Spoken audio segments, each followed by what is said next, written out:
Every person in this world has one ability for life. The crystal revealed that Ethan had none. He was assigned to the cleaning crew and forgotten. Then, a stranger's blow entered his body through the pain, and something clicked inside him.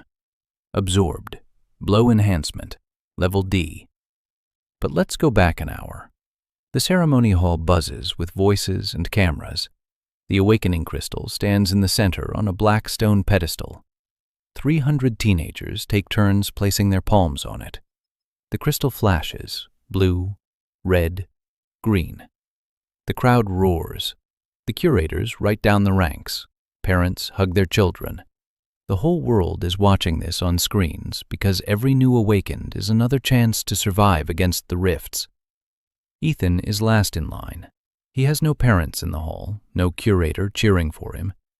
There is only a spot in line and a quiet hope in his chest that he's trying his hardest to suppress so as not to jinx it. The guy in front of him touches the crystal, and it explodes with golden light. A rank. The hall roars. 3 guilds immediately take the guy away. Ethan steps forward. He places his palm on the cold surface. He waits. 1 second. 2. 3. The crystal remains black. Silence sweeps through the hall, followed by snickers. Someone pulls out a phone. The curator of the Silver Spire Guild sighs and checks the box. A bust. Assign him to maintenance work. Ethan pulls his hand away, turns around, walks back. 300 pairs of eyes watch him go. And here's the strange part. There's no despair in his mind. There's just one cold, clear thought. Fine, so he'll have to do it differently. Ethan doesn't understand where it came from. It doesn't sound like his own. It sounds like the voice of an adult who already knows what to do. In the evening, he's sent to clean the arena after the senior hunters. The ranked hunters trained here, and the floor is covered in sweat and traces of abilities. Ethan grabs a mop. He's been doing this for 5 years now. Since he was 10, he's been hauling boxes of potions. He cleans equipment. He mops the floors. He listens through the wall as the true awakened practice their strikes. His father was a ranked hunter. He burned to death in the rift when Ethan was 4.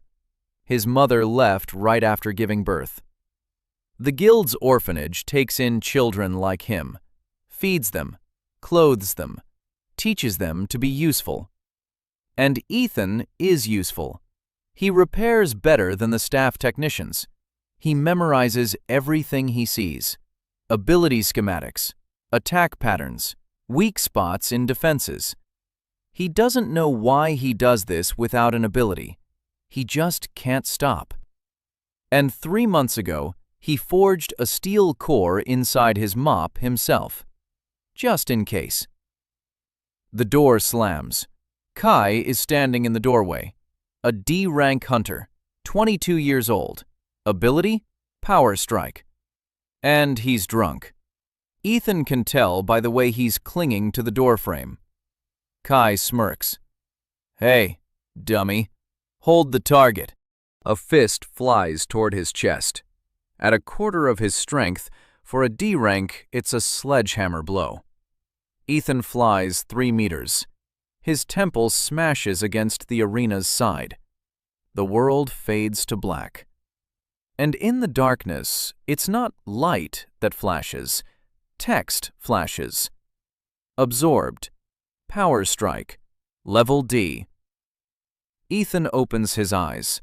Kai stands over him, sneering at how pathetic he is.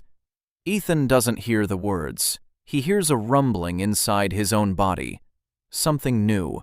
Something foreign. Something hot beneath his ribs. He stands up.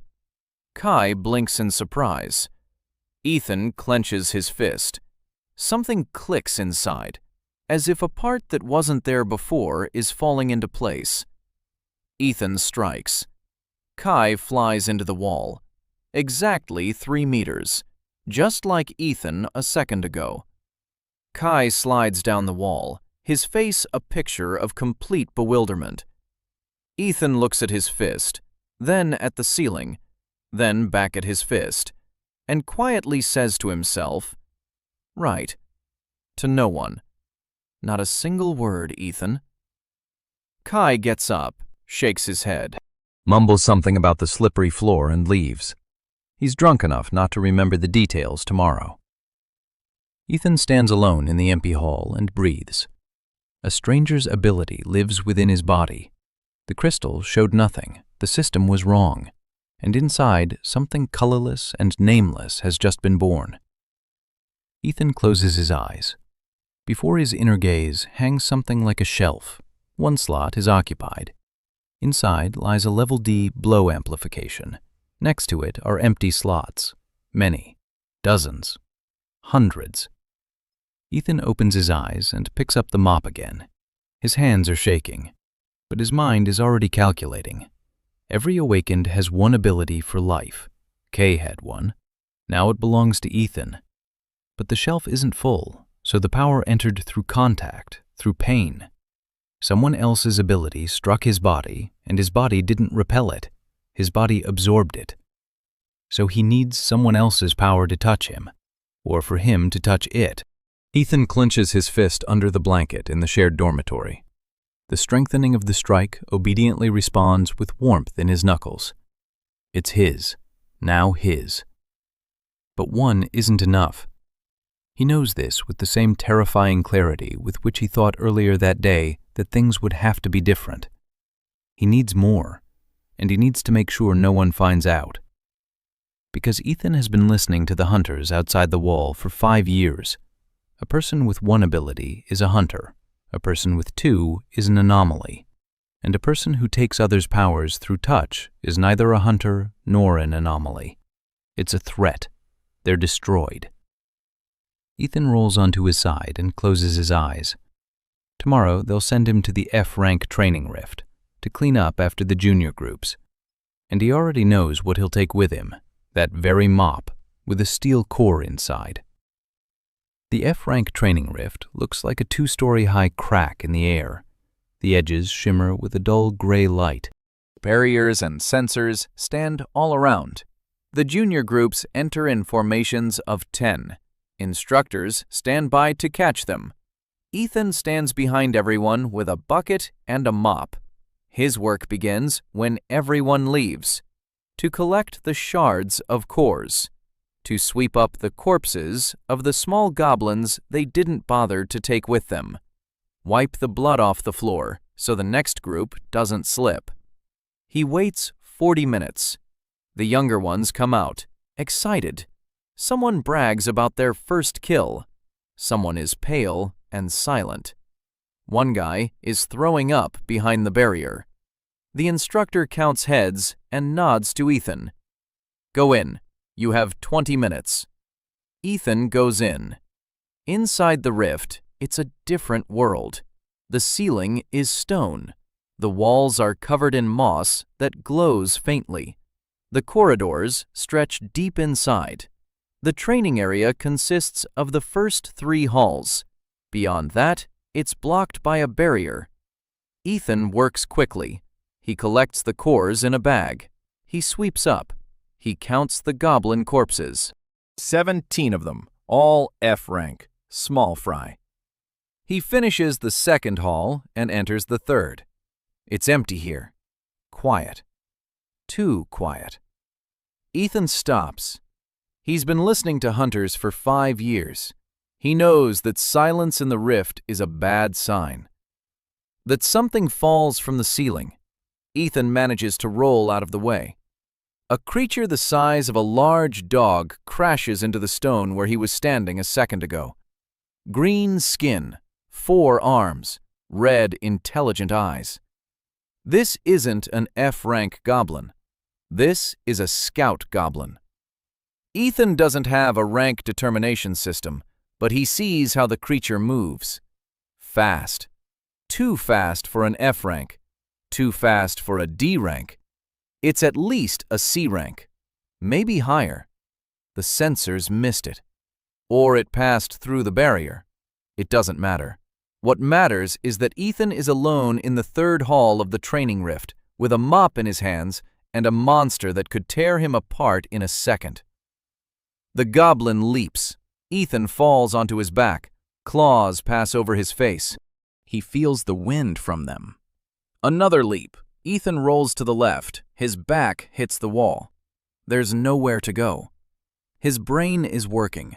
No panic, calculation. Where did that come from in a 15-year-old boy?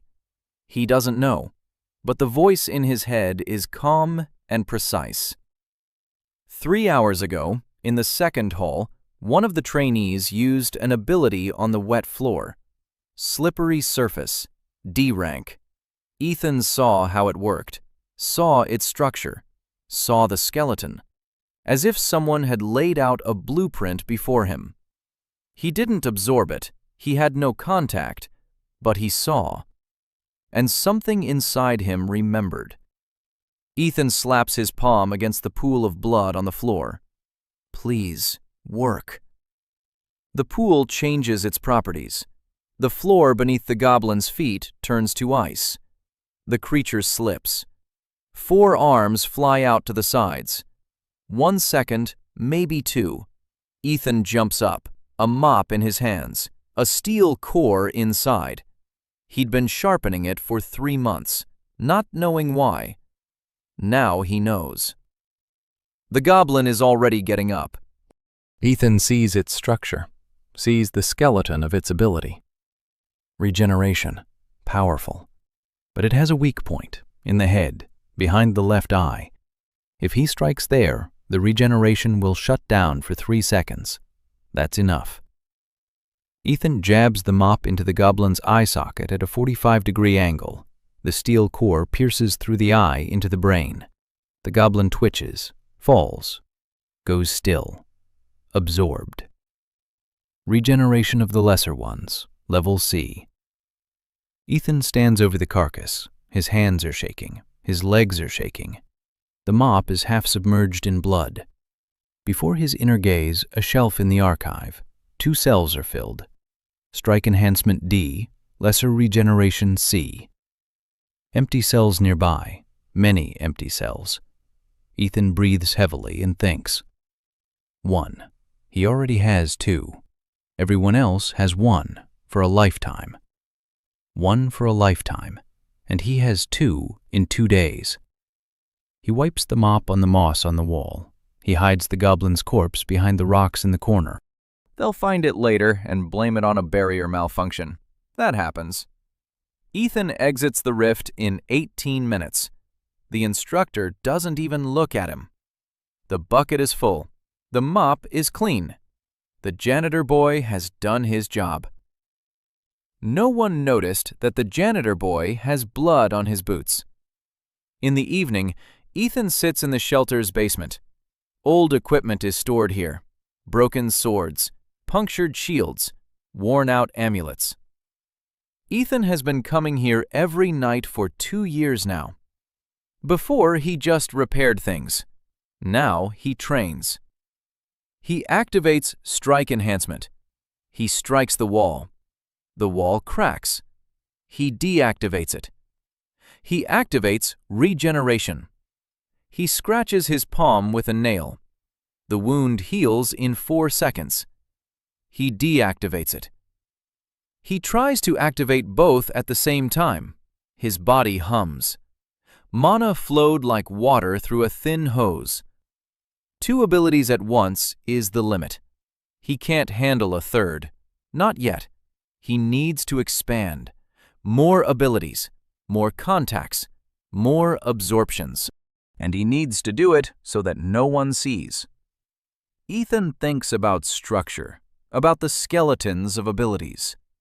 He saw the skeleton of the goblin's regeneration and found its weak spot in a second. He saw the structure of the intern's slippery surface and reproduced it without absorbing it. He simply copied it visually. That's another part of his power. Not just absorption, analysis. He sees other people's abilities as blueprints, sees what they're built on, where the resource is burning, where the bottleneck is. No one else in this world can do that. For everyone else, an ability is a given, like height or eye color. You're born with it and use it as is. No one takes it apart. No one looks at how it's put together. Ethan looks and sees. He lies down on an old mattress in the corner of the basement, closes his eyes. A plan forms in his head, simple and ruthless. First, register as an awakened. Multiple late awakenings. It's rare, but it happens once a decade. The rank is always low, F. That's his cover. Second, get on the cleanup crew. The ones who go into the rift after a battle and collect trophies. The perfect position. Right next to the exhausted, wounded awakened. Contact is inevitable. Third, collect. Quietly, methodically, without drawing attention. One ability after another, until he becomes strong enough to have something to answer with if exposed. Ethan opens his eyes. The basement ceiling is cracked.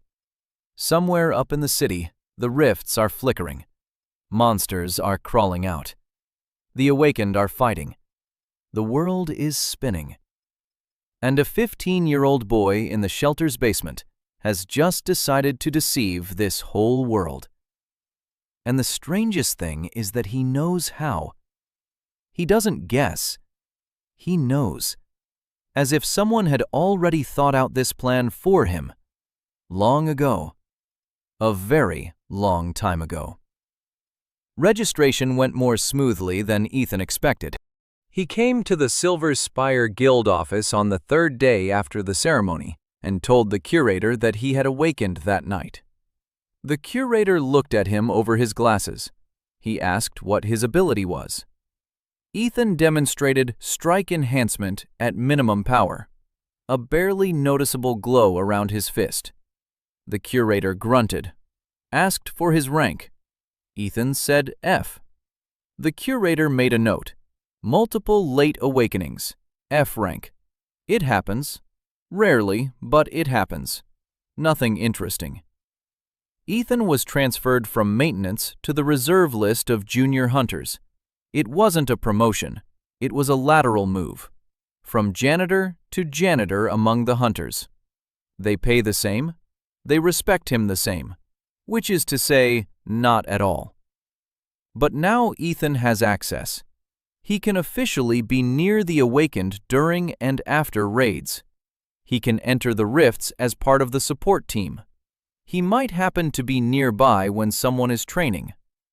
For the first week, he just watches, studies. Every awakened in the guild is an open book to his structural vision. He sees how Hyunjung's C-rank fire shield works. He sees that the shield consumes 3 times more mana than necessary because Hyunjung can't control its thickness. He sees how a minor rank healer of the world wastes energy on the entire wound, even though she could have just sealed the artery and let the body do the rest. He sees the weak spots. He sees the inefficiency. He sees the potential that the owners themselves don't understand. And he stays silent. Because if he starts giving advice, someone will ask how an F-rank cleaner knows so much about the structure of abilities. By the end of the second week, he is assigned to Yuna Lee's team. A rank, plant control, 18 years old, captain of a 6-person team. Strict, fair. She speaks little. She does a lot. In her free time, she tends to bonsai in her room in the barracks. Yuna looks at Ethan as just another useless orphanage boy that's been forced on her by higher-ups. She isn't cruel, she's just tired. Her team is working themselves to the bone, 3 raids a week, C-rank breaches, equipment losses, shortage of supplies. And now they've given her an F-rank janitor who'll be getting in her way. Ethan doesn't argue, doesn't try to prove himself, he just works. First raid with Yuna's team, an S-rank rift in Seoul's industrial district. The team enters. Ethan follows behind with a box of supplies on his back. Potions, bandages, spare magazines for artifact weapons. He doesn't participate in the fight, he watches. Yuna grows vines from the floor of the rift and entangles the creatures with them. Beautiful, effective. But Ethan sees that her ability works through the root system, and if she had first grown a network of roots beneath the surface and then activated all the vines at once, she would have killed all the creatures in the room in 2 seconds instead of 30. He remains silent. The battle ends. The team is exhausted. One fighter is wounded. A D-rank guy named Chanso, a laceration on his forearm. The team's healer, Hani, spends 10 minutes performing a D-rank minor healing. Spends 10 minutes on his arm. Ethan stands nearby, holding the bandages. Hani doesn't notice, but Ethan sees the structure of her ability down to the last node. Minor healing, D-rank, simple design. Accelerated cell division in the contact zone, elementary. Hani accidentally brushes his elbow. Her ability is active. Contact, absorbed. Minor healing, D-rank, 3. Ethan now has 3 abilities. No one noticed. Hani continues to treat Chanso. Ethan removes the bandages. His face is calm. Inside the archive shelf, the 3rd cell glows. Second week with Yuna's team. Ethan acquires 2 more abilities. D-rank temperature control from the base camp cook, who uses his ability to heat up food. Ethan was helping him carry pots, and the cook slapped him on the shoulder with his hot hand. D-rank body fortification from Chanso during sparring. Chanso decided to test whether an F-rank janitor could at least stay on his feet. Ethan let himself get hit. Once. That was enough. 5 abilities in 2 weeks. All D-rank except for C-rank regeneration from a goblin. Weak on their own, but Ethan is already beginning to see the connections between them. Strike enhancement plus body fortification isn't just 2 buffs. It's the ability to strike harder without breaking his own bones. Regeneration plus minor healing is the ability to heal himself from the inside and out at the same time. Temperature control is useless in combat on its own, but if he combines it with D-ranks, Ethan doesn't know what yet, but he's thinking. Every night in the basement, every spare minute between raids, he sketches diagrams on the back of his supply lists, erases them, redraws them, combines them, tests them. Minji So finds him in the basement on the 4th night. Minji is his friend from the orphanage, 15 years old, F-rank, ability, sensitivity to emotions, absolutely useless in combat. She was assigned to the guild archives, sorting documents. She wears headphones with loud music because without them, her ability picks up the emotions of everyone within a 30-meter radius, and it drives her crazy. Minji goes down to the basement because other people's emotions don't reach her there. Quiet. Calm. She doesn't expect to see Ethan. He's sitting on the floor. Parts of broken equipment are scattered around him. He's putting something together. Minji takes off her headphones and freezes because something is coming from Ethan that she's never felt before. Calm. Absolute deep calm, like a windless lake. No fear, no anger, no anxiety, only focus, steady and warm. Minji is used to people being noisy on the inside. Everyone, even those who are sleeping, even those who are smiling. Inside, there's always chaos. But not Ethan. Ethan is quiet inside. She sits down next to him, silently. Ethan looks up. He sees her. He isn't surprised. He nods. He continues working. Minji sits and listens to the silence emanating from him. For the first time in several years, It doesn't hurt her to be near a person without headphones. She doesn't know that this silence comes at a price, that inside, Ethan works a cold, calculating analyst who is right now figuring out how many abilities he needs to collect by the end of the month. She hears only the surface, peace, and this peace binds her tighter than any words. By the end of the first month, Ethan has 11 abilities, 8 D rank, 2 C rank, 1 B rank. He got the B rank one by accident. During a raid on a B-class rift where Yuna's team had been sent for backup. The main group couldn't handle it. Yuna led her team inside, and Ethan followed them with a box of potions. In the battle, he found himself next to a wounded B-rank hunter from another guild. The man was bleeding out and unconsciously activated his ability. Gravitational field.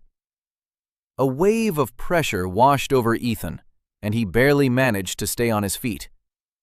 Absorbed. Gravity field. B rank. It nearly knocked him out. His body burned from the inside, as if someone had poured boiling water into his veins. A B rank ability required 10 times more capacity than a D rank one. Ethan barely held it. He realized that if it had been an A rank, it would have simply torn him apart, or killed him, like plugging a high-voltage wire into a phone charger. He needs to expand his wiring, slowly, methodically.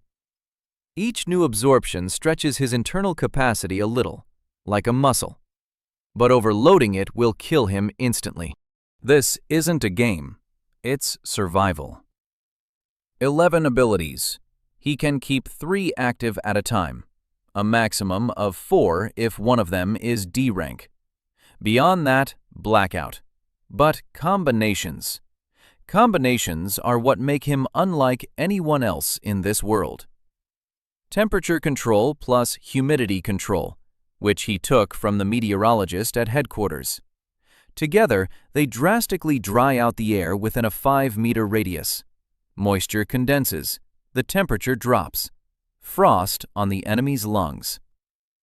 D rank abilities. C rank effect. No one in this world thinks that way.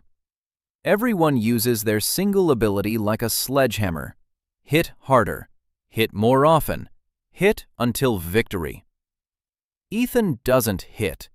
Ethan assembles. Like an engineer. Like a watchmaker. He takes 2 gears that mean nothing on their own and sets them up so they turn a third one he doesn't even have. By the end of the month, something happens he didn't plan for. Yuna's team returns from a grueling raid in the C-rank rift. Everyone is wounded. Their gear is broken. Hani has used up all her mana on healing. Chanso can barely walk. Yuna is holding on, but Ethan can see from the structure of her ability that she's at 0. They collapse into a field tent at the entrance to the rift. They fall asleep. Ethan isn't sleeping. He's working. All night long. First, the gear. Chanso's glove has split at the seam. Ethan takes it apart. He cleans the mechanism. He replaces the gasket with one from the spare kit. He puts it back together. Hani's shield has lost 2 mounts. Ethan cuts new ones from a piece of steel shield debris he found in the nearby rubble. He fits them, polishes them. Yuna's bow. The bowstring has stretched. Ethan tightens it, calibrates the tension. Then food. He had already consumed the D-rank body analysis from the medic last week. Now he can see the condition of every team member. Chanso needs protein. His muscle fibers are damaged. Hani needs carbohydrates. She burned through all her blood sugar for treatment. Yuna needs potassium. Her muscles are spasming from mana overexertion. Ethan prepares 3 different breakfasts from field rations. He selects the ingredients. He places them by each sleeping spot. And lastly, Emily Carter's glove. Emily isn't on their team. She's from the American Guild, B rank, kinetic strike. She was sent to Seoul to gain experience. In reality, her father, the head of the American Guild, sent her far away so she wouldn't get in the way. Emily is loud. She swears. She drinks coffee by the liter. She doesn't respect the chain of command. And her power-enhancing glove broke 3 days ago during a joint raid. She threw it in the trash. Ethan picked it up. Because when Emily was hitting the monster, he saw the structure of her ability. Kinetic strike works like an explosion. The energy spreads out. It dissipates.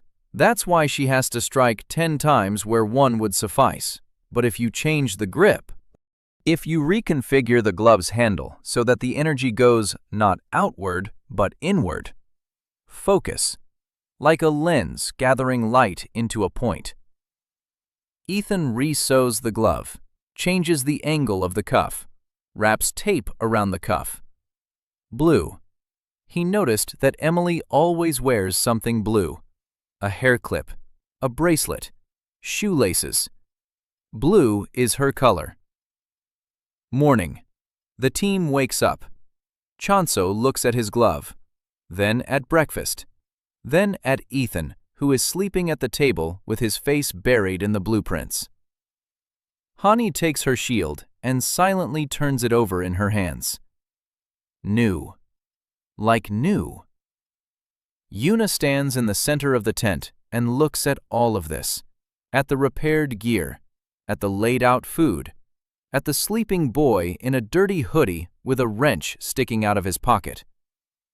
She walks over to him, stares for a long time, then quietly says to the others, "Girls," to no one, "this guy, we won't give him up." Hani nods.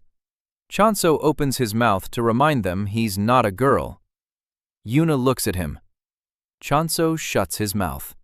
Later that day, Ethan finds Emily in the guild's dining hall. She's sitting alone. An empty coffee cup sits in front of her, her 4th of the day. Ethan places a glove on the table in front of her. Emily looks at the glove, then at him. She asks what it is. Ethan says he fixed her glove and altered it a bit. He explains about grip, about focus, about how her ability strikes wide but can strike deep. Emily listens. Her expression changes. First, disbelief, then interest, then something like hunger. She puts on the glove, clenches her fist, feels the difference. The next morning, Emily steps into the training arena, an S-rank target.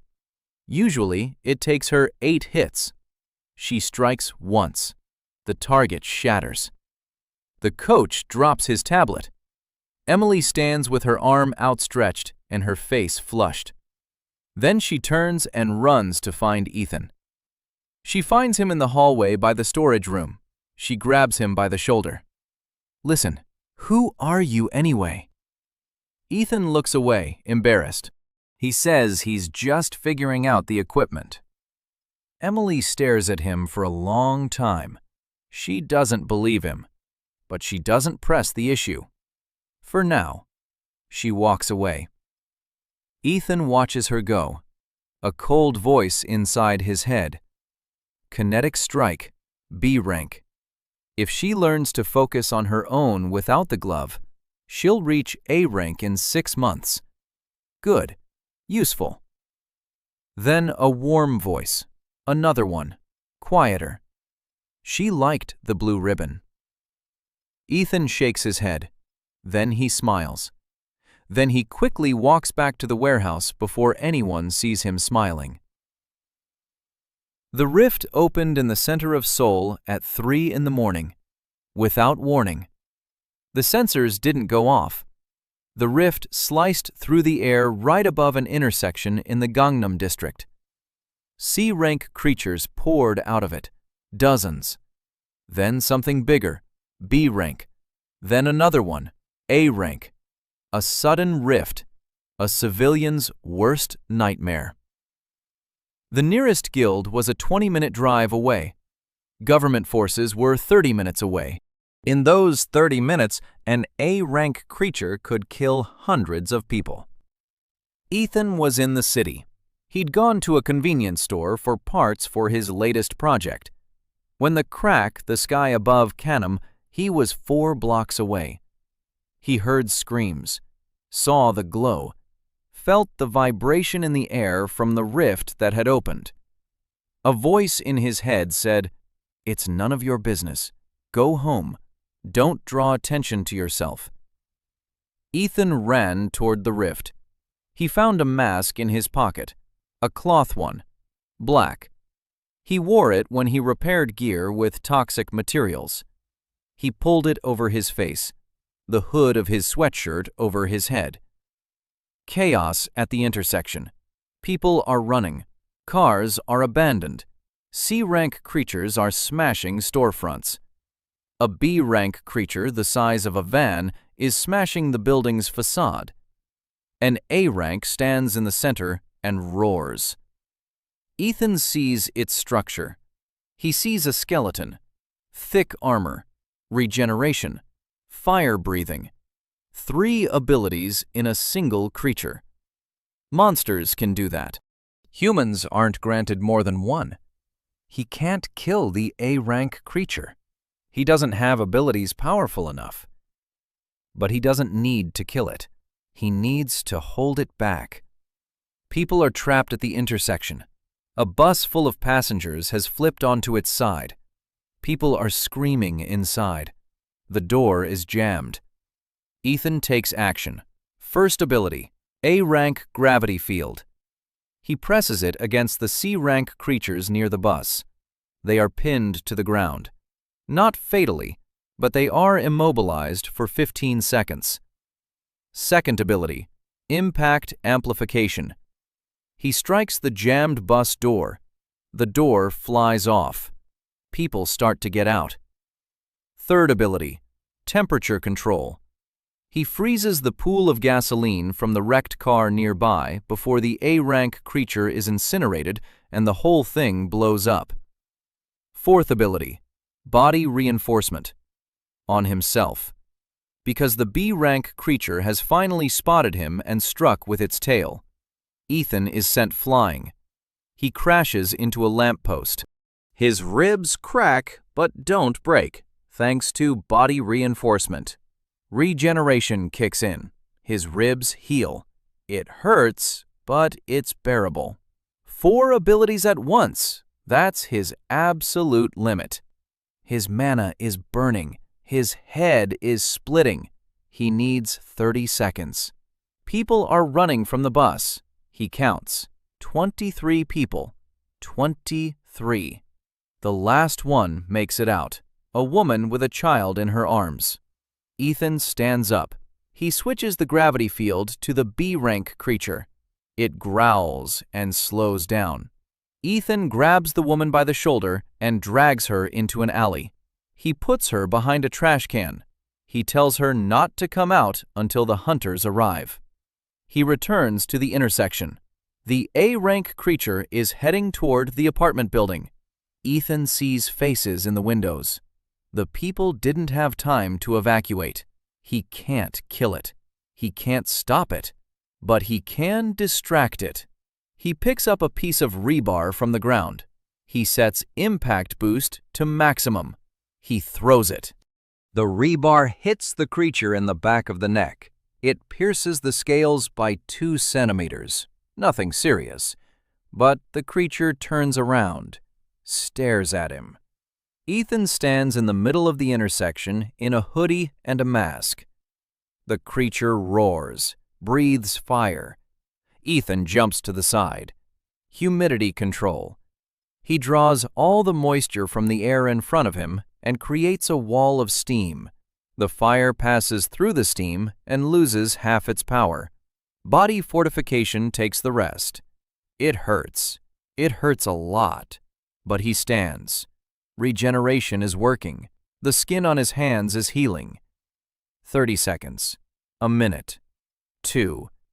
Ethan dances with the A-rank creature across the intersection, dodging, freezing, sliding, striking. Not to win, to keep its attention. Every blow from the creature gives him information. He sees the structure of the fire breath. He sees how it works. He sees a weak spot, a gland under the lower jaw.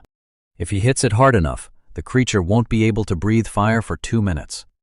But he doesn't have enough strength to pierce the armor there. Not yet. He memorizes it for the future.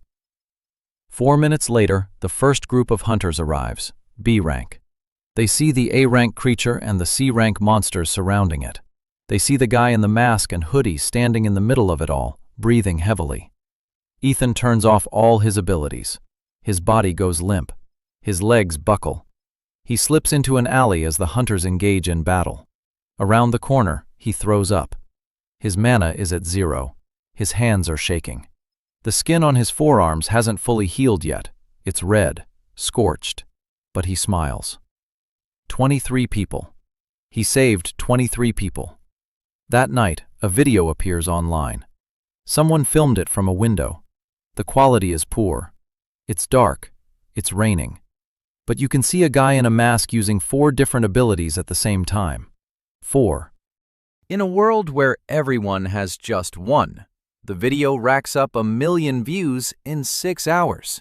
The comments explode. Who is this? How is this possible? 4 abilities. It's fake. No, it's not fake. Look how that thing gets blown away. Someone gives him a nickname, the Many-Faced One. By morning, the Many-Faced One is trending across Korea. By noon, across Asia. By evening, around the world. At the Control Bureau headquarters in Seoul, basement level, Department 9, So-yeon Chae is sitting at a desk. A screen is in front of her. A video plays on the screen. She's watching it for the 13th time, in slow motion, frame by frame. 4 abilities, different ones, simultaneously. So-yeon leans back in her chair. She rubs her eyes. She opens a desk drawer.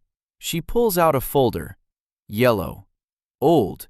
40 years old. On the cover is a stamp. Thief Protocol. Security clearance. Top secret. She opens the folder, looks at the photo of the man inside, then back at the screen, then back at the photo. Picks up the phone, dials a number, says 1 word. David. Pause. The second one has appeared. Silence on the other end of the line.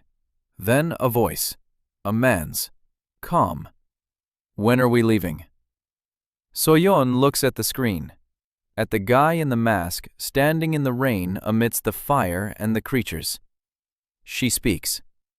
We've already left. The morning after Kanam. Ethan sits in the guild's dining hall eating rice. His hands are still trembling. He's wrapped bandages around the burns on his forearms and put on long sleeves. No one asks. The orphanage's young janitor always has scratches and scrapes. The news is playing on the screen above the serving counter.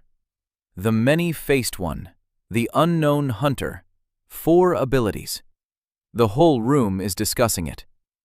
Chanso says it's surely a secret government project. Hani says that doesn't happen.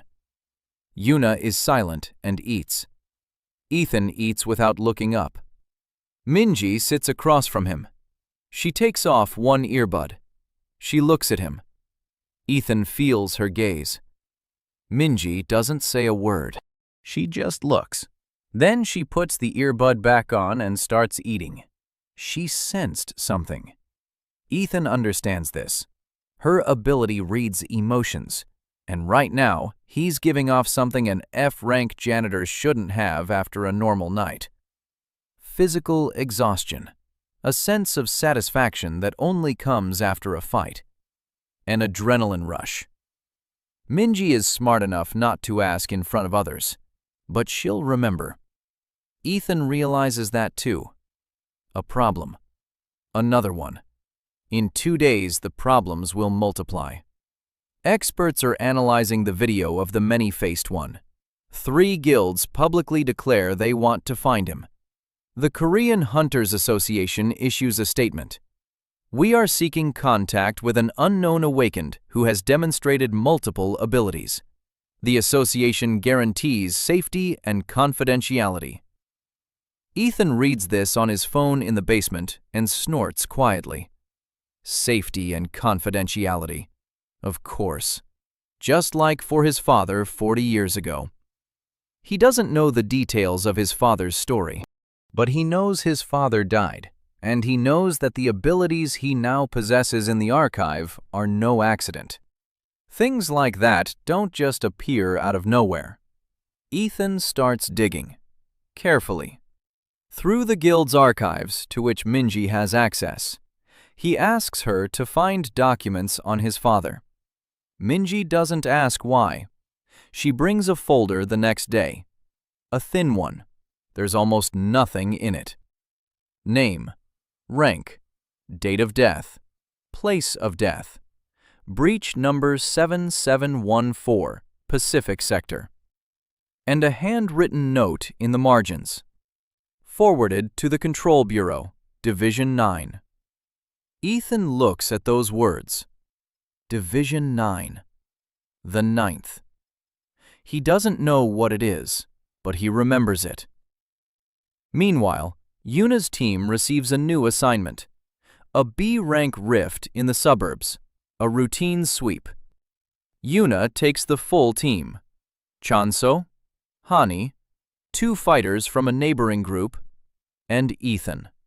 Because Yuna can no longer imagine a raid without the man who fixes everything overnight and prepares breakfasts tailored to each fighter's metabolism. Ethan walks with a box on his back, as always. But this time, something is off inside the rift. The creatures are acting strangely. They don't attack right away. They retreat, form a corridor, as if something inside is controlling them.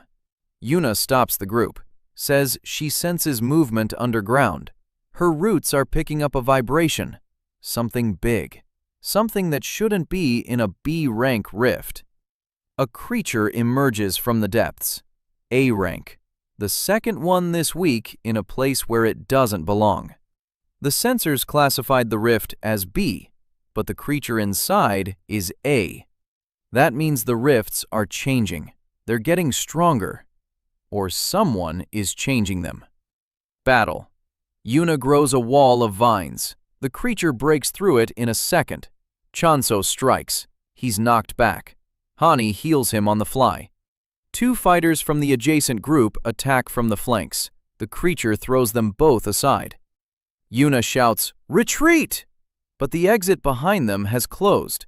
The rift has collapsed the passage. They're trapped. Ethan stands by the wall with a crate on his back. His heart beats steadily. His mind is working. A cold voice inside him counts. A-rank creature, armor, regeneration, acid emissions, 3 abilities, weak spot, the joints of its hind legs. The armor is thinner there. If both joints are broken, the creature will fall, and then Yuna will be able to grow roots through its belly where there is no armor. But no one on the team can break the joints. D-rank chance, not enough. Fighters from the adjacent C-rank group, insufficient. A precise B-rank strike is needed at a specific spot at a specific angle. Ethan can do it. He has strike enhancement, gravity field, and body fortification. If he combines 3 abilities, enhancement on his fist, gravity field to pull his own strike toward the target like a magnet, and fortification so his arm doesn't break, it'll work. But the team will see. Yuna will see that an F-rank janitor is striking with B-rank power. 3 abilities at once. The end of the legend. The end of the cover. The creature hits Hani with its tail. Hani flies back. She hits the wall. She doesn't get up.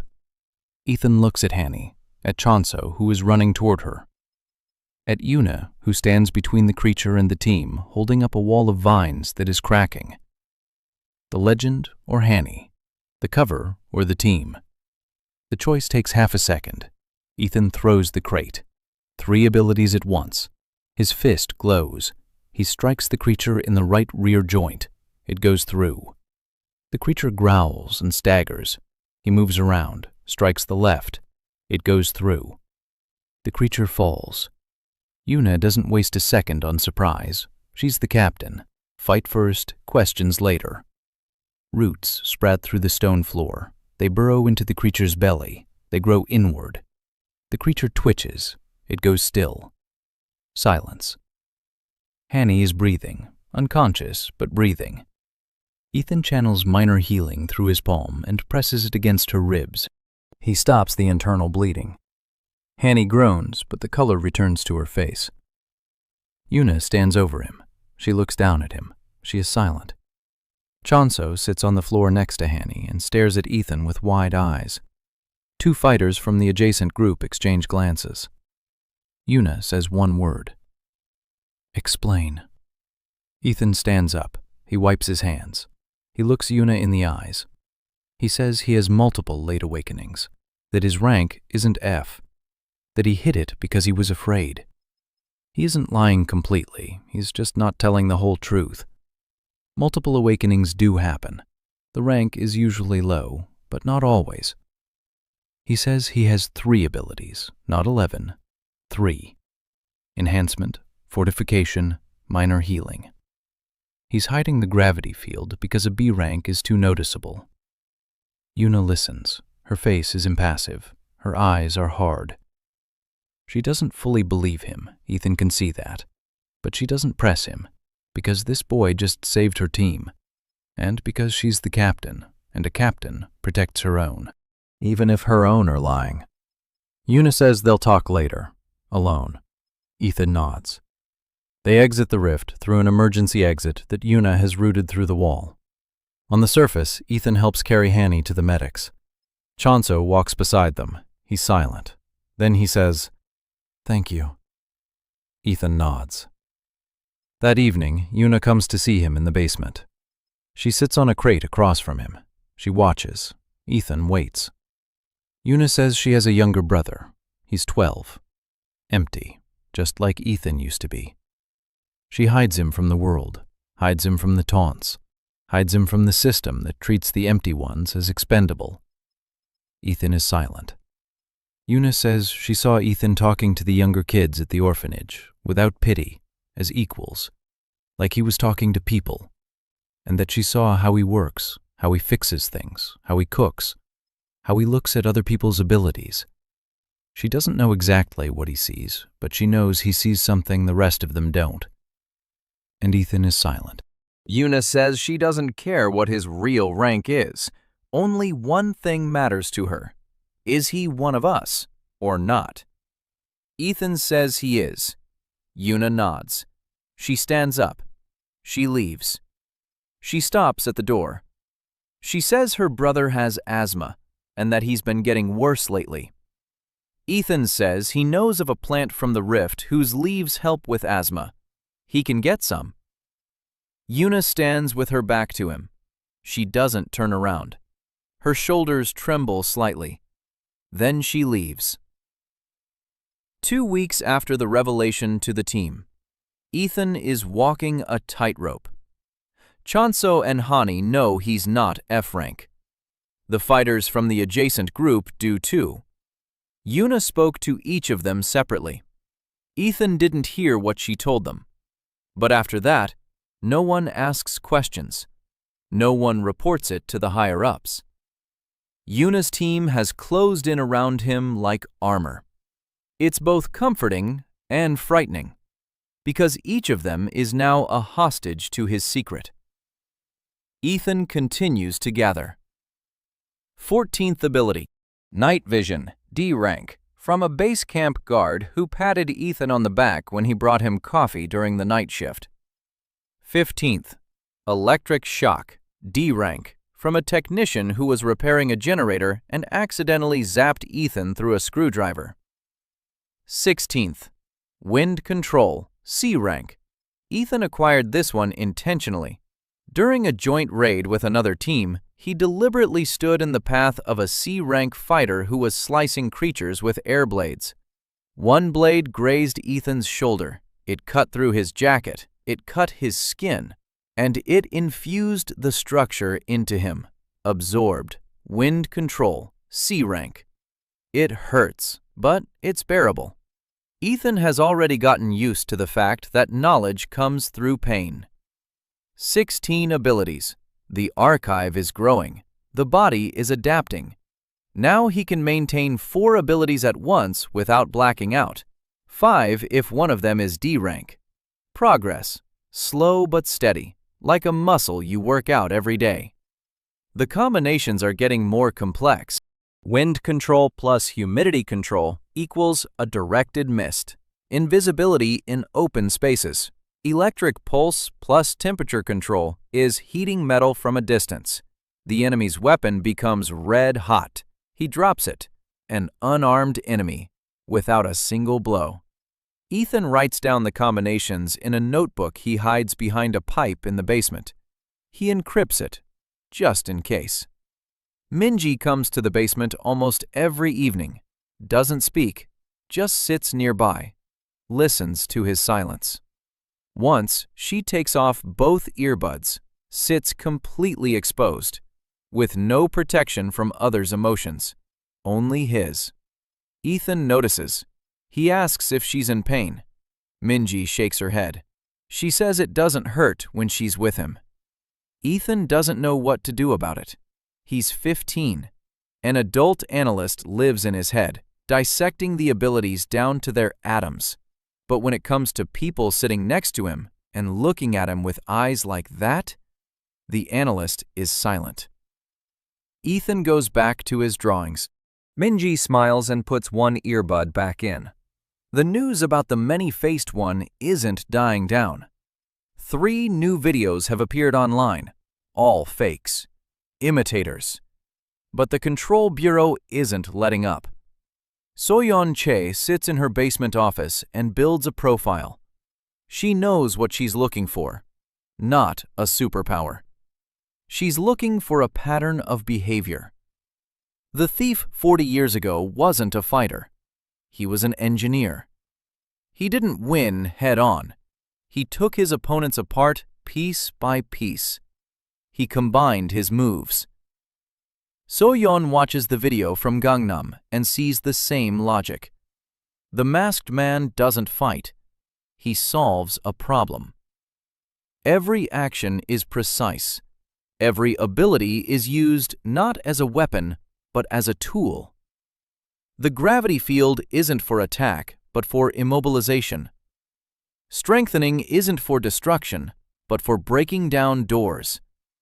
Temperature control isn't for combat, but for preventing explosions. He isn't a fighter.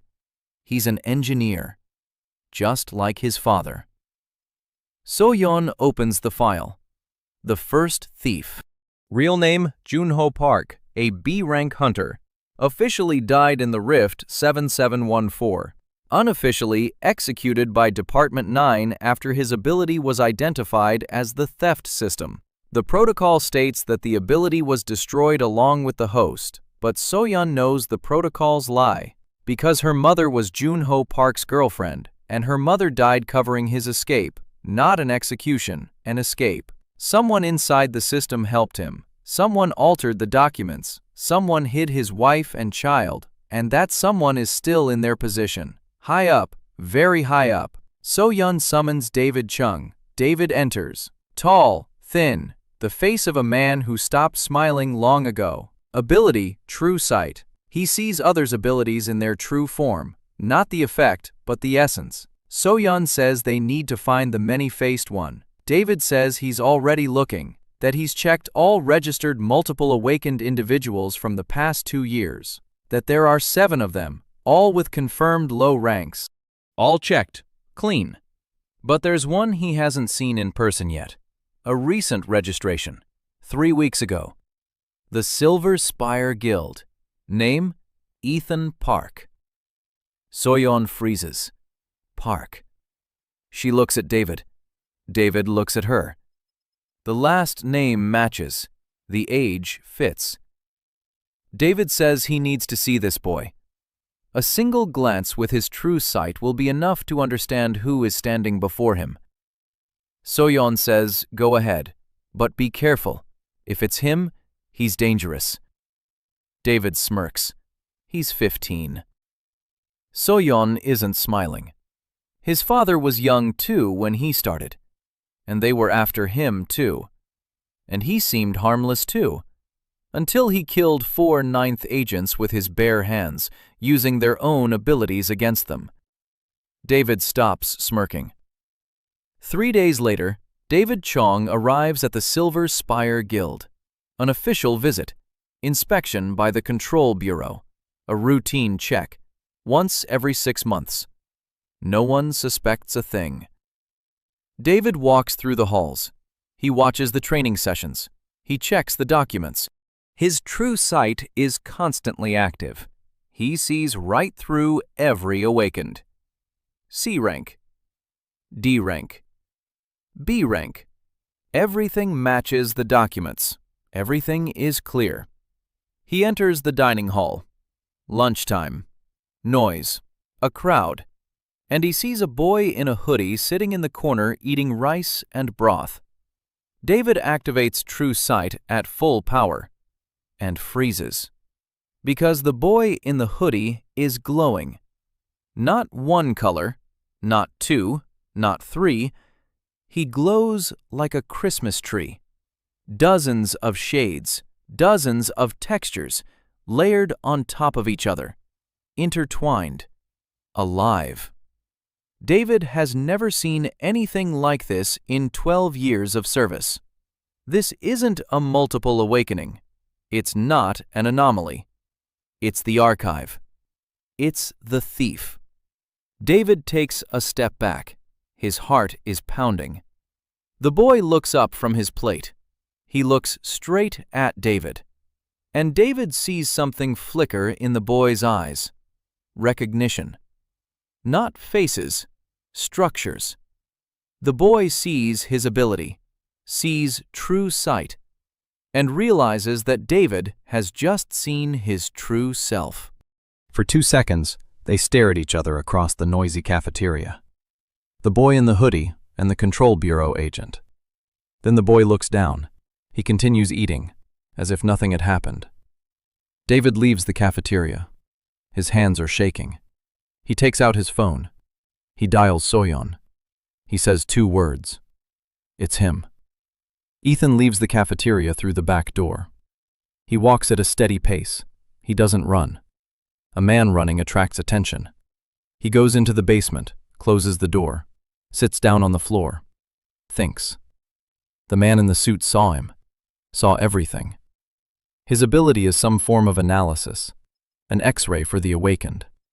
And that X-ray revealed everything Ethan was hiding. All 16 abilities, the entire structure, the entire archive. The question isn't whether he saw it. The question is what he'll do. Ethan pulls out his phone.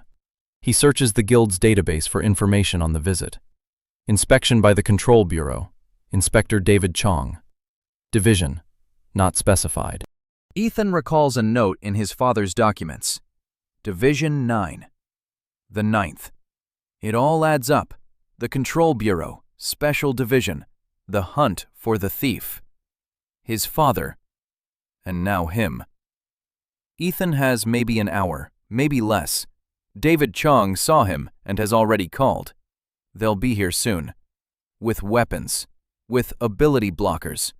With orders to detain or destroy. Ethan closes his eyes. A voice inside. Calm. Mature. The one that thinks not like a 15-year-old boy, but like an engineer with 40 years of experience. Don't run. There's nowhere to run. The city is fortified. All exits are under control. Instead, get ready. Ethan opens his eyes. He takes out his phone. He calls Minji. He tells her to come to the basement, urgently. Minji arrives in 5 minutes. She takes off her headphones. She senses his state. Not calm, not silence. Tension. Controlled, icy tension.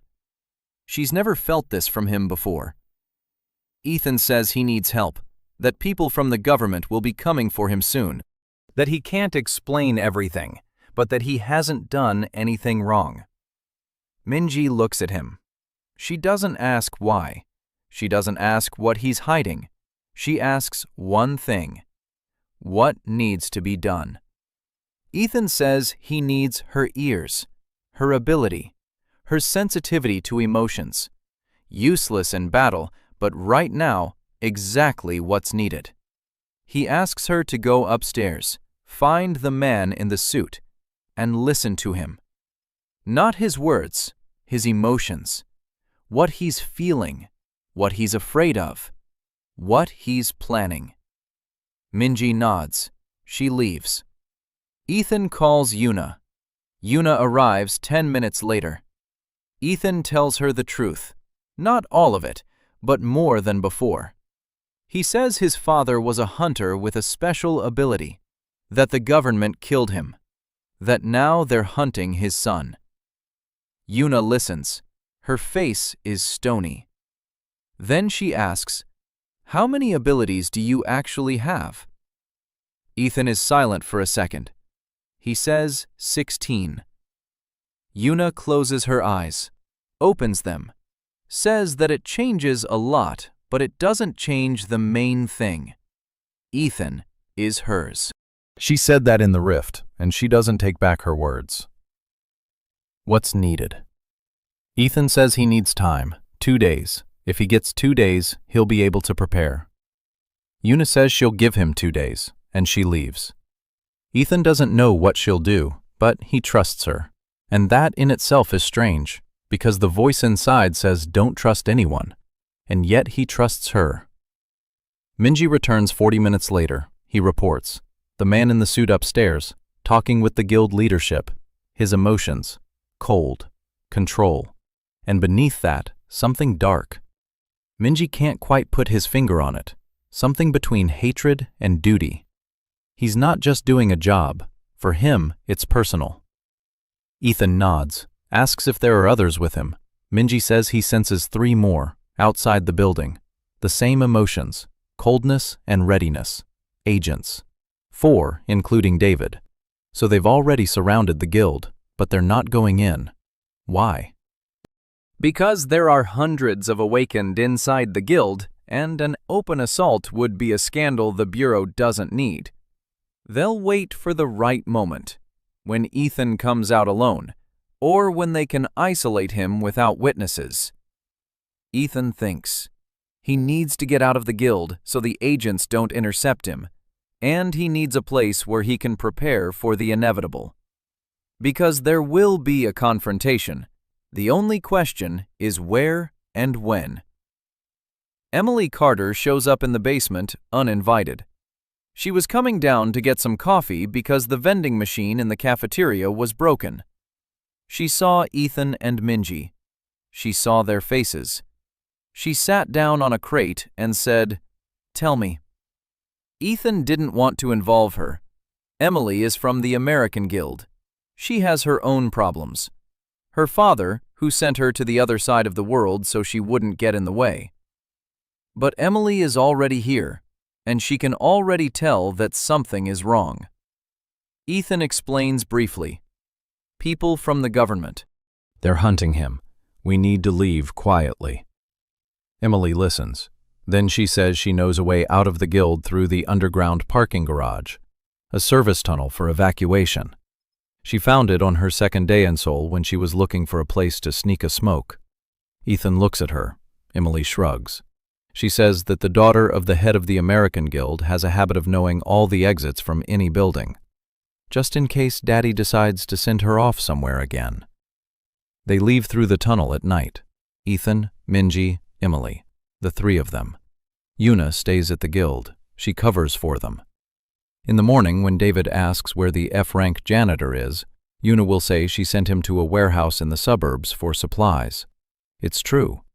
At the warehouse in the suburbs, Ethan rented a storage unit a month ago, under a fake name, in cash, just in case.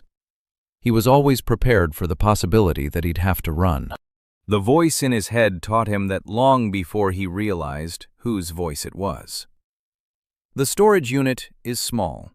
A mattress on the floor, a table, tools, a week's worth of food. Ethan sits down at the table and starts working. He knows David Chung will come for him. It's only a matter of days. And when David comes, Ethan has to be ready. Not to win.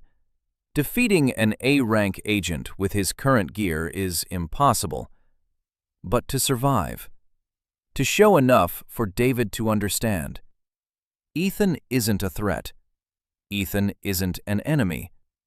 Ethan isn't his father. Minji sits in the corner, without headphones, listening to his silence. Emily drinks coffee from a thermos and looks at the blueprints Ethan is laying out on the table.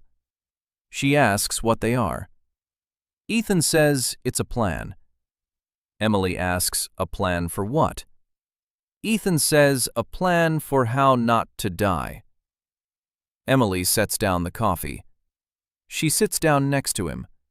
She says, "Show me." And for the first time since waking up, Ethan isn't alone. 2 days of preparation. Ethan sleeps 3 hours a night. The rest of the time, he works. He knows what lies ahead. A duel with David Chung, an A-rank agent, true sight, plus at least one combat ability, because they don't send analysts into the field without combat skills. Ethan sets his goal, not to win, to survive, to delay, to make him listen. He goes through his archive, 16 abilities, mostly D rank, 3 C rank, 1 B rank. Individually, none of them pose a threat to an A rank fighter, but Ethan never works alone. He begins to assemble a combination. Number 1, ice underfoot.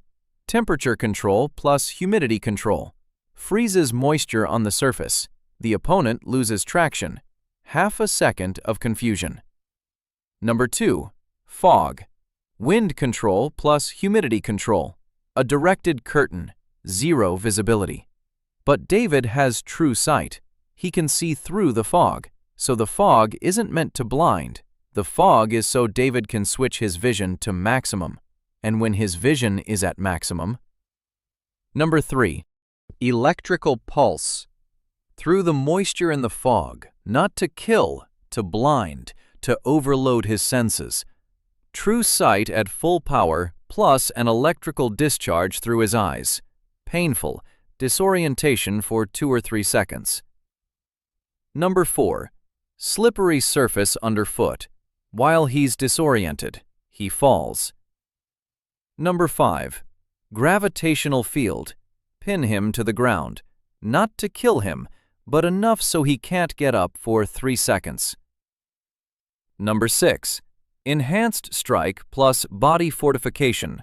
1 strike, not at David, at the ground next to his head, so he gets the message. Ethan can strike, but he doesn't. A choice. Number 7, Minji. Over the radio, from a distance. Her emotional sensitivity works up to 30 meters. If Minji is in the van downstairs, she'll be able to read David in real time, every movement half a second before it happens, because intention precedes action, and Minji senses intention. 7 elements, 1 plan. Ethan draws a diagram on the wall of the utility room with charcoal. He erases it, draws it again, erases it. The 15th version, the 16th. Emily looks at the wall. She says it looks like the work of a madman. Ethan says it looks like a clockwork mechanism. Every cog is in its place. If one shifts, the whole structure will fall apart. Emily says, "What if David does something you didn't anticipate?" Ethan is silent. Then he says, "That's what you're here for." Emily raises an eyebrow. Ethan explains, "If the plan falls apart, he needs someone who can hit David hard enough to give Ethan time to regroup. 1 hit. A B-rank kinetic strike with the new glove and the right grip. Focused. Deep, not wide. Emily is enough for this." Emily looks at him for a long time. Then she says, "Okay, but after this, you'll tell me everything." Ethan says, "Okay." Minji sits in the corner and says nothing. She hears their conversation. She hears the emotions. From Emily, interest and excitement, and something else Minji doesn't want to name. From Ethan, cold calculation, and, beneath it, a thin layer of fear. Not for himself, for them. For Minji, whom he's dragging into this. For Emily, who's risking her career and her freedom. For Yuna, who's covering for him and could lose everything. Minji feels that fear, and that fear warms her. Because he's afraid for her, so he does care about her. She puts on her headphones. The music is loud. She hides her own heart, beating too fast beneath the music. On the third day, Yuna sends a message. They've located the warehouse. David is on his way. 2 agents are with him. The rest are securing the area. Ethan reads the message. He sets down his phone. He stands up. It's time. Emily puts on a glove. She clenches her fist.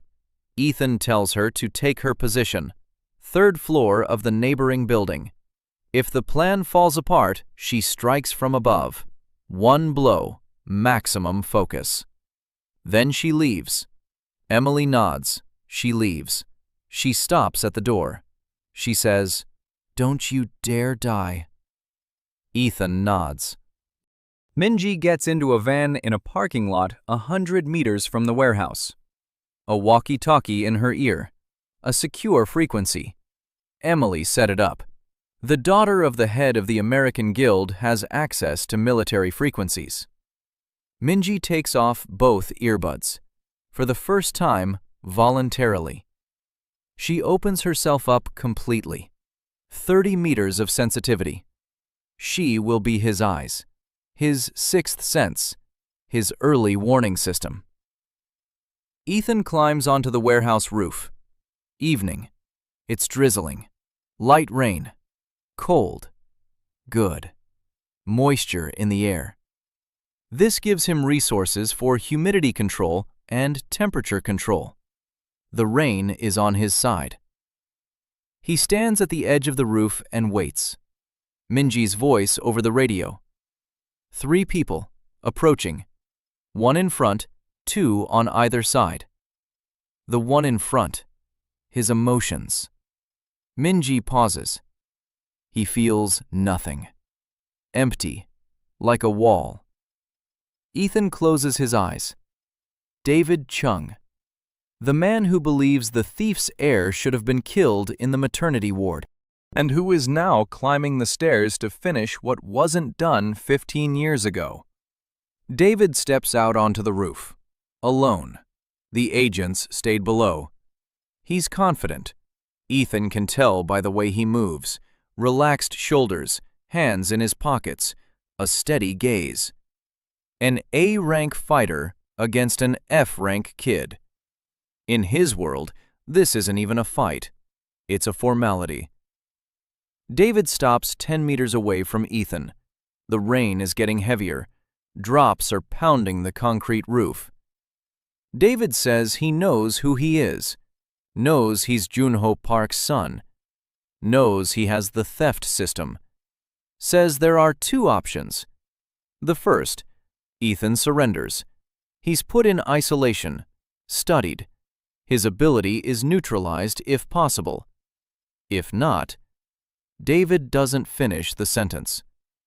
The second option hangs in the air. Ethan says there's a third option. David raises an eyebrow.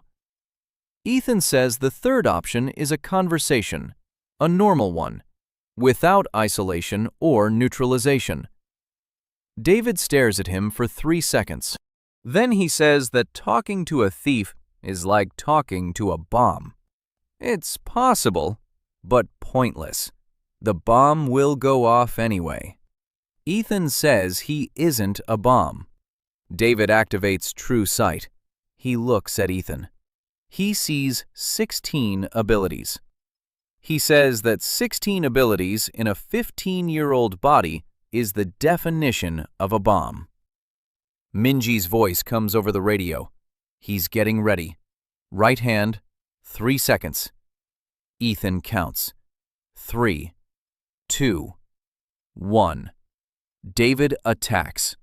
His combat ability. Ethan sees its structure in a split second.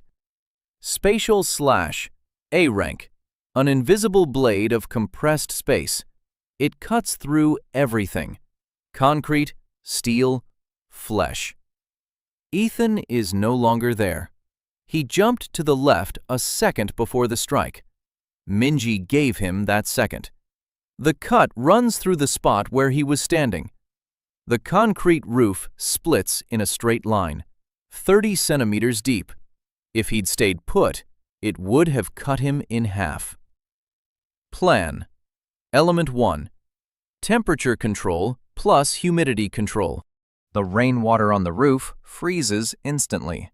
A thin layer of ice under David's feet. David slips. For half a second, that's enough. Element 2. Wind control plus humidity control. Fog. Thick. Directed. It covers David like a blanket. Zero visibility. David doesn't panic. He activates True Sight at full power, just as Ethan had predicted. Now David can see through the fog. He sees Ethan as a glowing silhouette. But his eyes are at maximum intensity. His pupils are dilated. The nerve endings in his eyes are strained. Element 3. Electrical pulse. Through the moisture in the fog, the discharge travels through the water droplets straight into David's eyes. Not lethal, but with True Sight fully activated, it's like a flashbang at point-blank range. David screams. He clutches his eyes. True Sight shuts off reflexively. He is blind for 3 seconds. Element 4. Slippery surface. Ice plus a slippery surface underfoot. Double effect. David falls. Element 5. Gravitational field.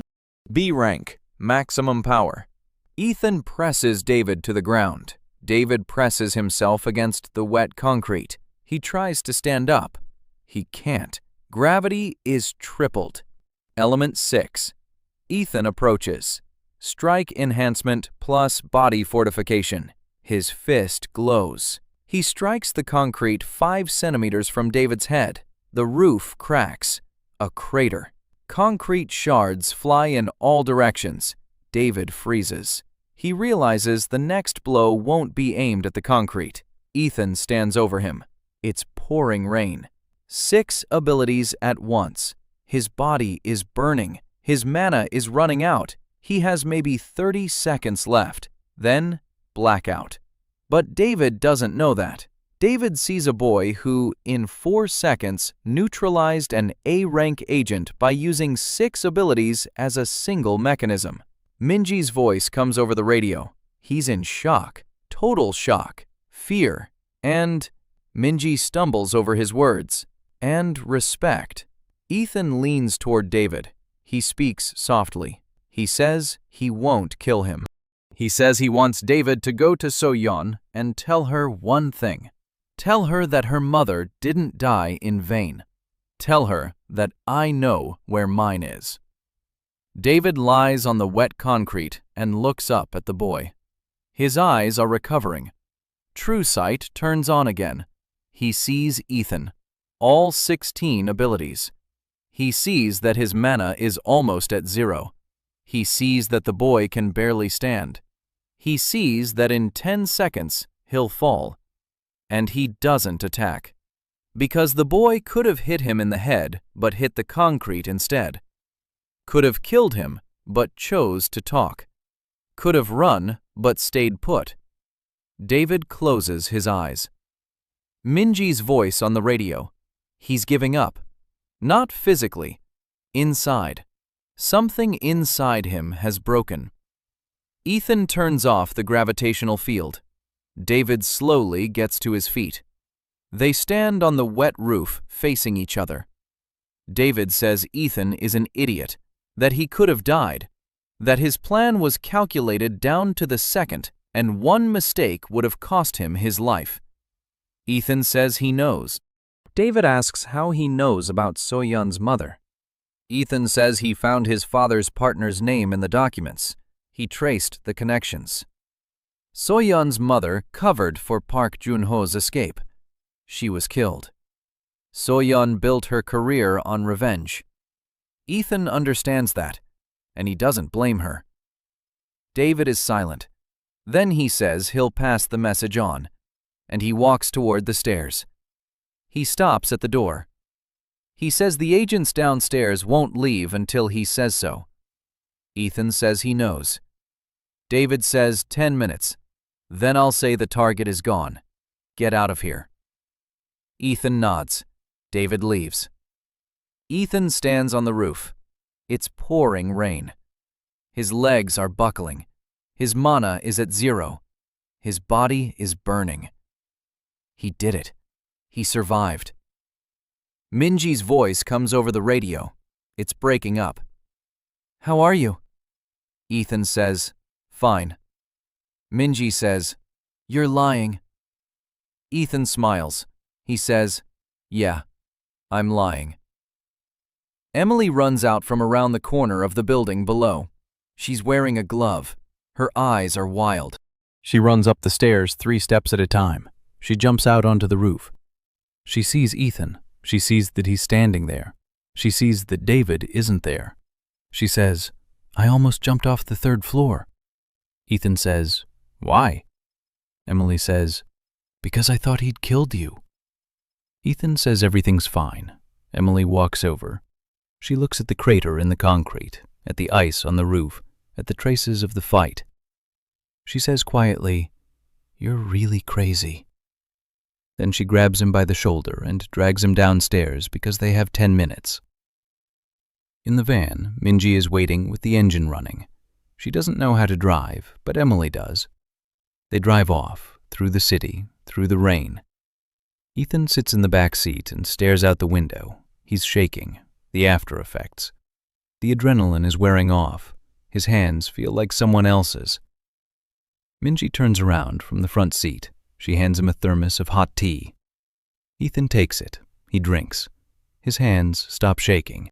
On the other side of the city, on the roof of a skyscraper, stands So-hyun-an, 17 years old, S rank, absolute cold.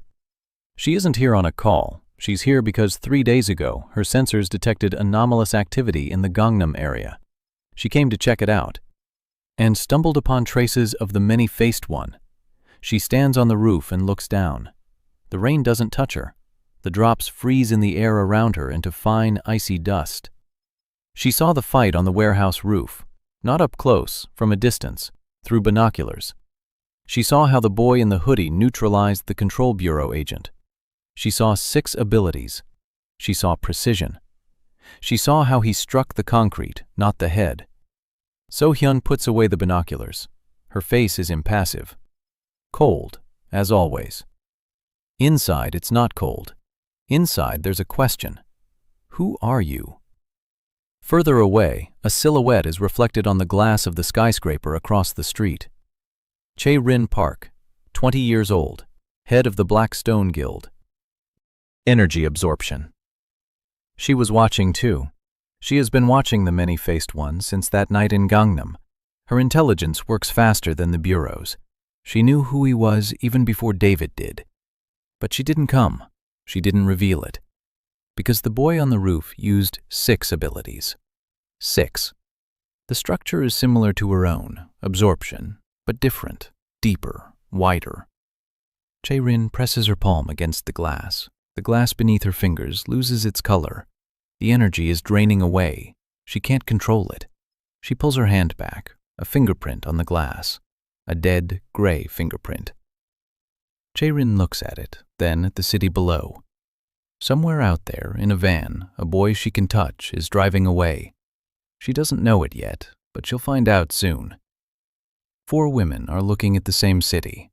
Minji is in the van, Emily is behind the wheel, So-hyun is on the roof, Chae-rin is behind the glass.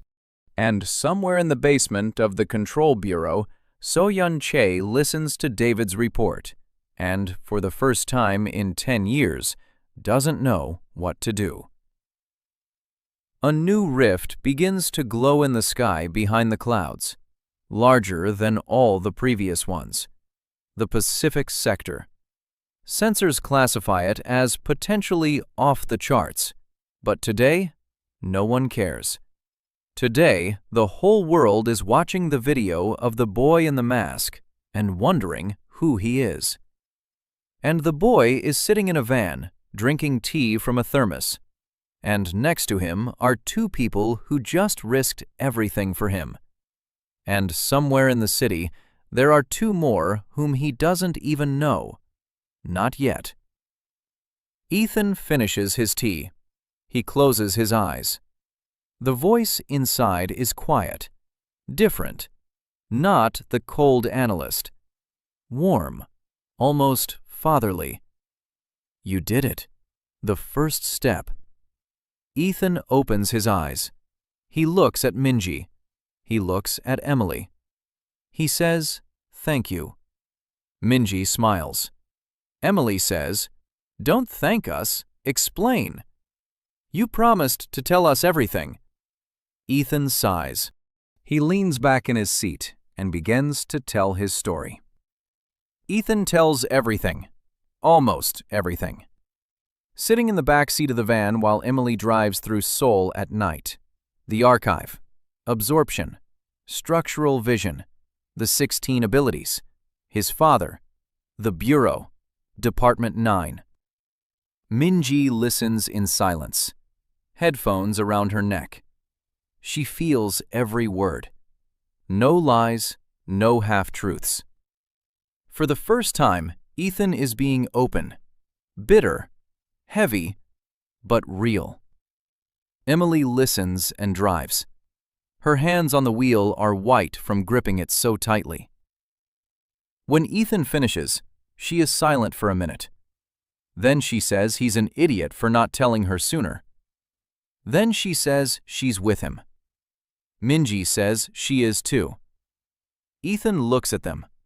A voice inside, a cold analyst, says that trust is vulnerability. Another voice, warm and quiet, says that trust is the only thing he has. They arrive at a new location, an apartment on the outskirts of Seoul. Emily rented it under the name of the American Guild. 3 rooms. A kitchen. A view of the industrial zone. Safe. For now. In the morning, Ethan calls Yuna. He tells her what happened. Yuna listens. Then she says that David Chung returned to the guild that morning. He picked up the agents. He left. He didn't say a word to the leadership. That means he kept his word. 10 minutes turned into a retreat. Yuna says she wants to come. Ethan gives her the address. Yuna arrives in the evening. She brings a bag with Ethan's belongings from the shelter and a pot with a bonsai tree. She places the bonsai on the windowsill. She says that plants are calming. Then she sits down and says that now they need a plan. A real one, not just survival. A strategy. Ethan nods. He's already thought about it. The Bureau knows who he is. David gave them time, but So-Yun won't stop. She needs an answer. She needs a meeting. And Ethan needs to go to this meeting not as a fugitive, but as someone who has something to offer. For that, he needs status. Official. Legal. Not F rank. Not multiple late awakenings. A real rank. High enough to be taken seriously. Ethan says he needs to go through re-evaluation, apply for a rank upgrade, prove enough to get an A rank, no more. An S rank would attract too much attention. An A rank is serious but not catastrophic. For that, he needs a legend, a new one, better than the old one. A multiple awakening with a unique synergistic ability, rare but documented. One case 40 years ago. His father. Irony. Yuna says that for recertification, he needs a recommendation from the teen captain. She'll give it. Emily says that for international recognition, he needs the support of a foreign guild. She'll provide it. A call to her father, the first in 4 months. The head of the American Guild won't refuse if his daughter asks, not out of love, out of politics. Having an A rank with a unique ability in your debt is an asset. Minji says a legend needs a story. She'll write it. She works in the guild archives. She knows how documents are drawn up. She knows what words are needed for the bureaucratic machine to swallow them without choking. Ethan looks at the three of them, the captain, the guild head's daughter, the archivist. 3 women who, in 3 months, have gone from casual acquaintances to the people for whom he punched concrete instead of a head. The plan is underway. 2 weeks of preparation. Ethan is training, not in the basement, at a closed training ground that Emily rented through the American Guild. There are no cameras here, no witnesses. For the first time, Ethan is working at full capacity. Not all 16 abilities. He'll demonstrate 5 at the recertification. Carefully selected. Strike enhancement, body fortification, temperature control, wind control, and gravitational field. 5 abilities, combined into a synergistic bundle, the official version. 1 complex ability with 5 aspects, not 5 separate ones. 1. It's simpler that way. Safer. Less like a thief. The recertification takes place at the central office of the Korean Hunters Association. A closed hall. A panel of 5 experts.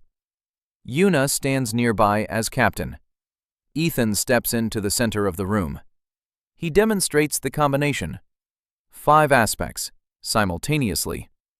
The panel is silent. The chief expert takes off his glasses, wipes them, puts them back on. He looks again. He says that in 30 years of work, he has seen multiple awakenings twice. Both times they were weak. This is not weak. Ethan demonstrates a combination. Wind control plus temperature control. A directed icy vortex. An S-rank effect from 2 D-rank components. The committee exchanges glances. They take notes. Ethan demonstrates a second combination. Gravity field plus impact amplification. A triple weighted strike. A B-rank effect. The A-rank test target shatters. Silence. The chief expert says A-rank. Unanimous. Yuna stands by the wall and smiles quietly. Ethan Park. A-rank. Unique synergistic ability. Registered. Entered into the registry. From orphanage janitor to A-rank hunter in 3 months. The news picks up the story. An orphan boy, late awakening, unique talent. A beautiful story. 3 guilds offer contracts. Ethan turns them all down. He files paperwork to establish his own small guild. 3 people minimum. Ethan, Yuna, Minji. Emily joins as an external consultant from the American Guild. Officially, she's still under her father's wing. Unofficially, she's already here. A guild with no name, no office, no reputation, but with an A-rank leader who has 16 abilities in the archive that the world knows nothing about. 2 days after the guild is registered, Ethan receives an envelope. No return address. Inside is a single photograph. A woman, Asian, 35 years old, standing by the window. On the back, 1 word. Mom. Ethan holds the photograph. His hands don't shake. His face is calm. Inside, a storm. He turns the photograph over again, looks at the woman. He doesn't remember her face. He was 4 when she left. No, when they took her away. Someone sent this. Someone knows where she is. Someone wants Ethan to know she's alive. Or someone wants Ethan to go look for her. A trap or a clue? He doesn't know. But he'll go, because that's why it all started. The search for his mother takes 3 months. 3 months of raids, 3 months of gathering abilities, 3 months of growth. By the 6th month, Ethan has 28 abilities in the archive. His body has adapted. He can hold 6 at a time, 7 if one of them is D rank. The guild is growing. Yuna brought 2 people from her old team. Hani and Chanso have officially joined. Emily spends more time in Seoul than in the States. Her father calls once a week. She doesn't answer. Minji works at headquarters. Her ability, sensitivity to emotions, in Ethan's hands, has become the best lie detector in the country. Every new client of the guild goes through Minji. Every contract is checked for hidden motives. Every informant is tested. A useless ability. That's what the world thinks. Ethan thinks otherwise. He made filter earrings for Minji, an artifact assembled from 3 weak abilities. Frequency control D rank plus energy barrier D rank plus minor healing D rank. The earrings filter incoming emotions. Minji no longer drowns in other people's chaos. She can adjust the sensitivity, louder, quieter, more precise. For the first time in her life, she walks down the street without headphones. For the first time in 5 years, her head doesn't hurt by evening. When Ethan hands her the earrings, she is silent for 10 seconds. Then she says thank you. Her voice is steady. Her eyes are wet. Ethan nods and goes to fix something in the workshop. Minji stands there, touching the earrings, and she thinks that this man has done for her what no one else has done in 15 years. He saw her pain, and he fixed it, just like he fixes everything. So-hyun-an appears in Ethan's life in the 4th month. A joint raid, an A-rank rift. Ethan's guild is called in for support. The main force is So-hyun, S-rank, absolute cold. She enters the rift first. Ethan sees her in battle for the first time, and he stops. Not out of admiration, out of horror. Because he sees the structure of her ability. He sees the skeleton, and the skeleton is wrong. Absolute cold doesn't distinguish its target. The ice flows outward and inward at the same time. Every time So-hyun uses her ability at full power, she freezes her own internal organs, liver, kidneys, heart. Slowly, micro by micro, but irreversibly. She is dying. Every battle brings her closer to death. And no one sees it, because no one knows how to see the structure of abilities. Except Ethan. After the raid, Ethan doesn't sleep for 3 days. He sits in the workshop and assembles 3 abilities: temperature control, D rank, minor healing, D rank, energy barrier, D rank. A bracelet, thin, Silver. Inside, 3 circuits that create a thermal protective film around her internal organs. It doesn't heal. It's impossible to heal absolute cold. But it insulates. It stops the spread. It gives the body time to recover between fights. Ethan comes to see So-hyun at the association headquarters. She is sitting in her office. White walls, white desk. Not a single personal item. Posters with her face hang all over the city. There are none here. Ethan places the bracelet on the table. So-hyun looks at it. She asks what it is. Ethan says he knows about her ability. He knows that absolute cold is killing her from the inside. He knows she has maybe 3 years left if she continues to use it to its fullest. So-hyun freezes. Her expression doesn't change. Her hands clench on the table. She asks how he knows. Ethan says he can see the structure of abilities. He sees how they're built. He sees where they break. So-hyun is silent. 10 seconds. 20. Then she quietly asks what the bracelet does. Ethan explains. Thermal protection, 3 circuits. It needs to be reprogrammed every 2 weeks because her ability adapts and finds workarounds. He'll come and reprogram it every 2 weeks until he finds a better solution. So-hyun takes the bracelet, puts it on, feels the warmth. For the first time in 5 years, warmth inside, not outside, inside, where there was always ice. She looks at Ethan. His face is still motionless, perfectly controlled, but a single tear on his right cheek. She doesn't wipe it away. Ethan stands up. He says he'll be back in 2 weeks. He leaves, turns around at the door, says the bracelet is waterproof. She doesn't have to take it off in the shower. A silly detail, mundane, human. So-hyun looks at the closed door, then at the bracelet. Then she touches her cheek where the tear was. 5 years. For 5 years she's been preparing to die. For 5 years, not a single person noticed. And then a boy in a hoodie came along and gave her 2 extra years of life in a silver bracelet. She takes out her phone. She finds a number, Ethan Park's number. She saves it. She doesn't call. Not yet.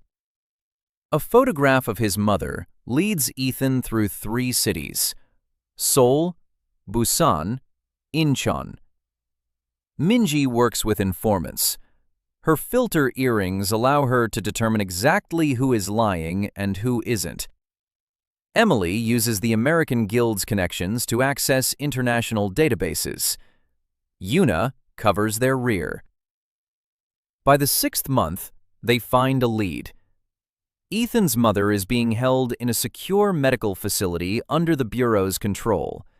Not a prison, not a laboratory. Something in between. She isn't being held as a criminal, as a valuable specimen. Because Ethan's mother is also an awakened. Her ability is unknown, classified. Ethan stands in front of the facility at night. He looks at the lit windows. Somewhere out there, behind the walls and barriers, sits a woman he hasn't seen in 11 years. He doesn't go in. Not today. Today he just watches and plans. Because standing between him and his mother is the Control Bureau, and So-yeon Chae, and the entire 9th Division. And to get in there, he needs more than 28 abilities. He needs allies, real ones, strong ones, those who have nothing to lose, or those who have a reason to risk everything. Chae-rin Park comes to him on her own, uninvited, unannounced. She's just standing at the door of his workshop at 7 in the morning, black coat, black gloves, a smile that means nothing. Ethan opens the door and sees her, sees the structure of her ability, and stops. Because Chae-rin Park's energy absorption is, in structure, frighteningly similar to his archive. Not a copy, not a relative, but the same principle. To take, to absorb, to make it his own. Chae-rin sees how he's looking at her. She says she knows who he is. She knows he's the many-faced one. She knows about the archive. She knows about the Bureau. She knows more than she should. Ethan asks what she wants. Chae-rin removes the glove from her right hand. She holds out her palm. She says, "Touch me." Ethan doesn't move. Chae-rin says that her ability prevents her from touching people, that she involuntarily drains the life force from everyone she touches, that in her life she has killed 2 people she loved, accidentally, in her sleep. She woke up and they weren't breathing. She was 14. Since then she has slept alone, eaten alone, lived in gloves, ruled the guild through glass and distance. No one comes closer than a meter. No one touches her. 6 years. Ethan listens. His structural vision is working. He sees how energy absorption works. He sees a leak, constant, uncontrollable, like a faucet that can't be turned off. Every touch opens the flow. The victim's energy flows into Chae-rin, irreversibly. But Ethan sees something else. His archive, his system.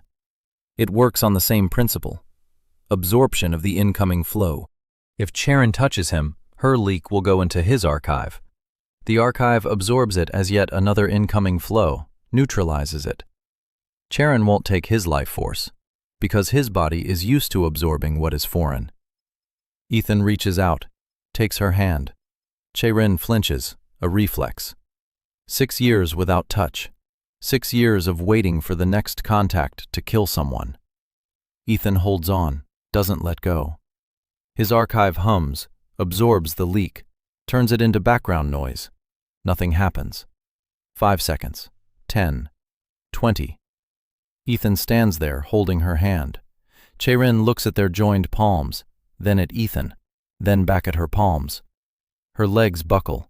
Ethan catches her. She doesn't fall, but she leans against the doorframe. Breathing. Fast, unevenly. She speaks softly. 6 years.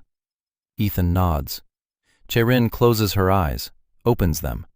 There's something new in them. Not calculation, not manipulation. Hunger. A simple human hunger for touch that she's suppressed for 6 years. Ethan lets go of her hand. Charon looks at her palm, then at him. She says she's in. Whatever he's planning, she's in. Ethan says he needs her guild, Blackstone, the most powerful private guild in Asia, for the operation to free her mother. Charon says the Blackstone is his. Ethan asks what the price is. Charon names one. Don't let go of my hand when I ask you to. Ethan is silent. Then he nods. Preparations for the operation take a month. Ethan's guild plus Blackstone. 30 fighters. 12 abilities in the archive are involved in planning. Minji scans the facility's staff through informants. Emily provides international cover. If anything goes wrong, the American Guild will publicly state that the operation was authorized. A lie, but a lie that will buy time. Yuna prepares an escape route. So-hyun shows up uninvited, just like on the roof back then. She says she heard. She says she wants to help. Ethan says it's dangerous, that the Bureau won't forgive an S-rank hunter for participating in an attack on a government facility. So-hyun says she doesn't care. She rolls up her sleeve, shows her bracelet, says that the man who gave her 2 years of life has the right to ask for 2 hours. Ethan looks at her, then nods. The operation is scheduled for tonight. A full moon. Not for mysticism, for visibility.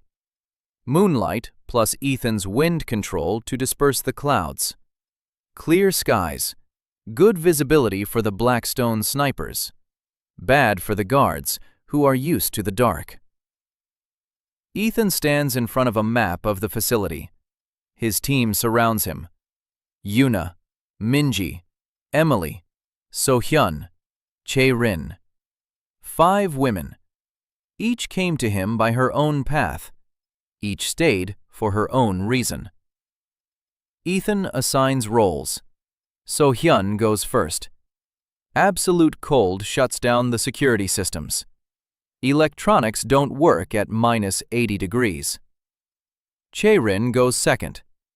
Energy absorption disables the barriers that So-hyun didn't take out.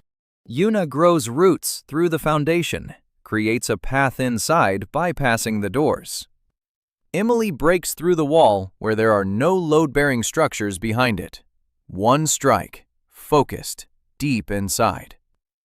Minji is on the line. She scans the guards, reads their emotions, guides the group past the patrols. Ethan heads toward his mother, alone, through the corridors his team cleared for him, as always. The final blow isn't delivered by Ethan. The final blow is delivered by the team he assembled as meticulously as one assembles a watch. Ethan walks down the corridor, empty, silent. Yuna's roots have grown through the concrete, forming a tunnel. The walls are covered in frost from So-hyun. The lights are out after Chae-rin. Everything is going according to plan. Everything is precise. Minji is on the radio. She says there are 2 guards around the corner. Both are nervous. Ethan stops. He activates wind control and humidity control. Fog. Silent. Creeping across the floor. The guards feel the cold. One tells the other that it's absolute cold, that an S rank is here. Both drop their weapons and run toward the emergency exit. Ethan walks past their abandoned rifles. He doesn't touch them. Room 307. A steel door. A biometric lock. But there's no power in the building. The lock is dead. Ethan applies impact enhancement to the hinges. The door falls. Inside, a room. White. A bed. A table. A chair. A barred window. And a woman. She's sitting on the bed, looking at the door, as if she'd been waiting. She's 35. The same eyes as in the photograph. The same eyes as Ethan's. Dark. Calm.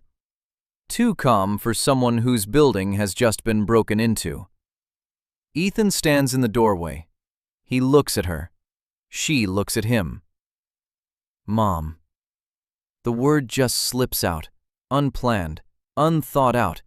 It just falls out, like a stone from a wall. The woman stands up. She walks over, stops a step away, looks up at him because Ethan is taller, now that he's grown taller than his mother. She says he looks like his father. Ethan says he knows. She says she needs to tell him something, right now, before they arrive, because they will arrive. Ethan listens. His mother says his father didn't die in the rift, that the Bureau's report is a lie. But the escape is a lie too. His father didn't run away. His father went into the rift voluntarily, because he realized something. He realized that rifts aren't holes, they're wounds, and that his ability, the archive, the theft system, isn't a weapon, it's a tool, for repair, for stitching up.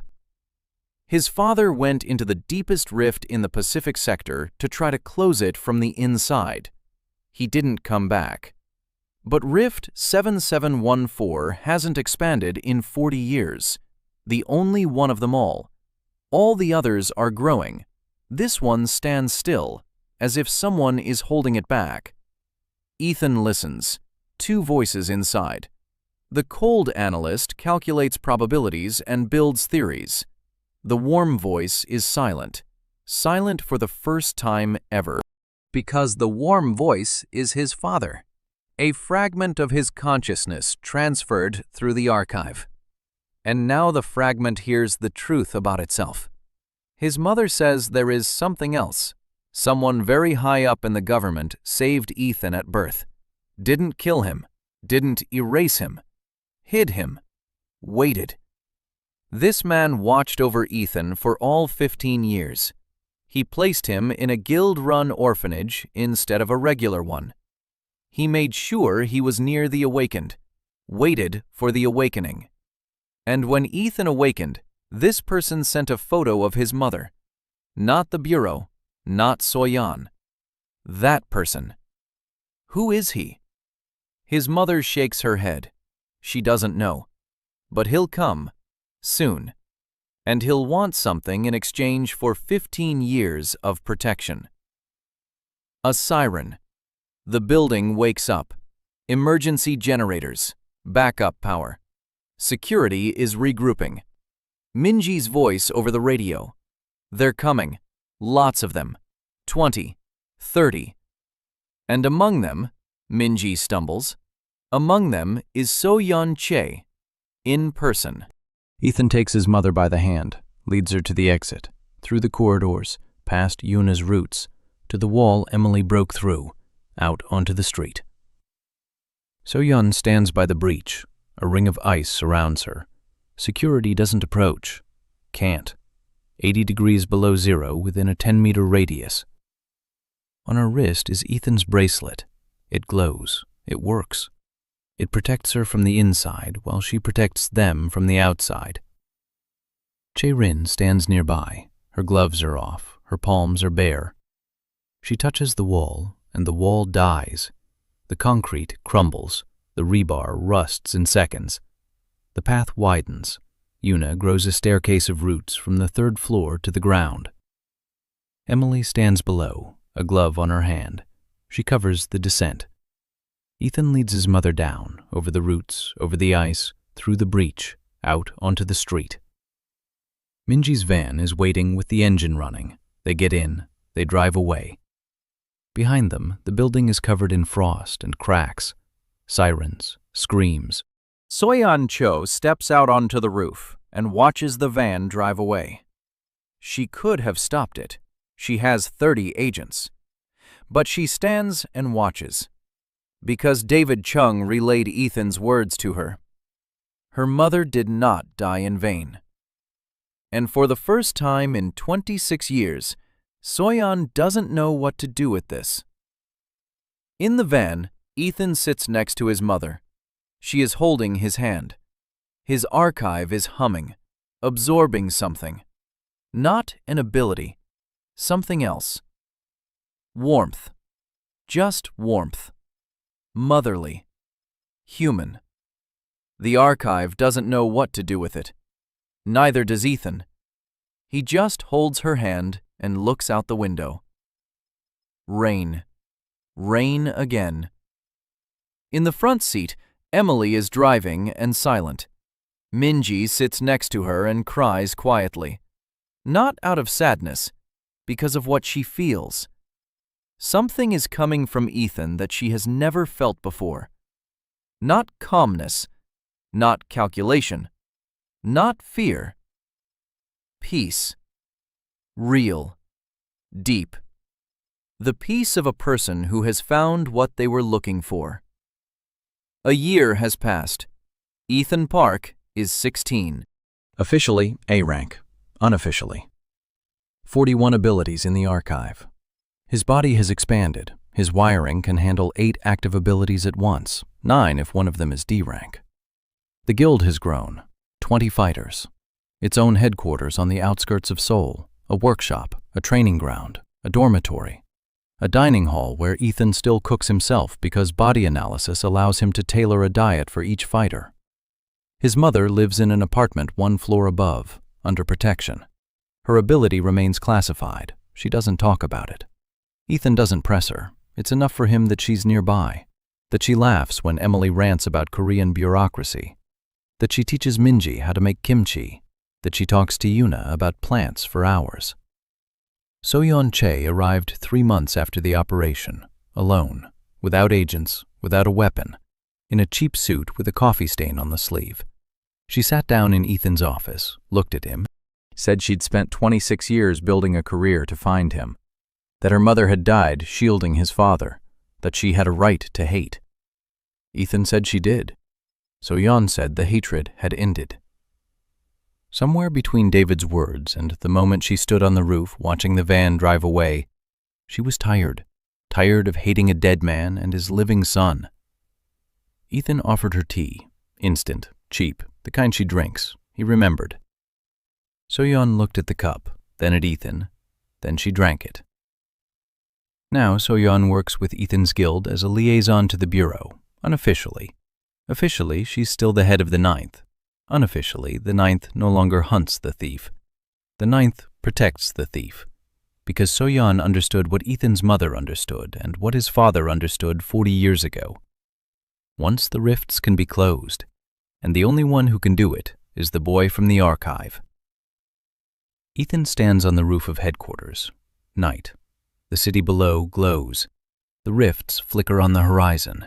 3 in the last month, more than usual. The Pacific Rift is growing.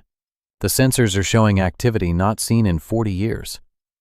Something is stirring there. Something is waking up. Ethan knows what it is. His mother told him. His father left notes, encrypted, in the archive. In that part of it that Ethan had long mistaken for the voice of an adult analyst in his head. His father didn't die. He dissolved into the archive, transferred his consciousness into the ability, became part of the system.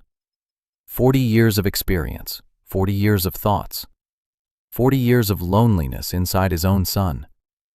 Ethan found this out 2 months ago, and it broke him. Every thought he was proud of, every calculation, every combination. Whose idea was it? His or his father's? Where does Junho Park end and Ethan Park begin? He didn't know. He didn't speak for a week. He sat in the workshop and stared at the wall. Minji came by. She sat down next to him. She was silent. She felt his pain. She didn't try to fix it. She just stayed by his side. Emily came by. She brought coffee. She scolded him for not eating. She made him eat. Yuna came by. She brought a bonsai. She placed it on the table. She left. The next day, another bonsai, and another. By the end of the week, there were 7 pots on the table. So-hyun came on the last day. Without a word, she took off her bracelet, placed it on the table in front of him. Ethan looked at it. The bracelet needed to be restrung. 2 weeks had passed. He picked up his tools, began to work.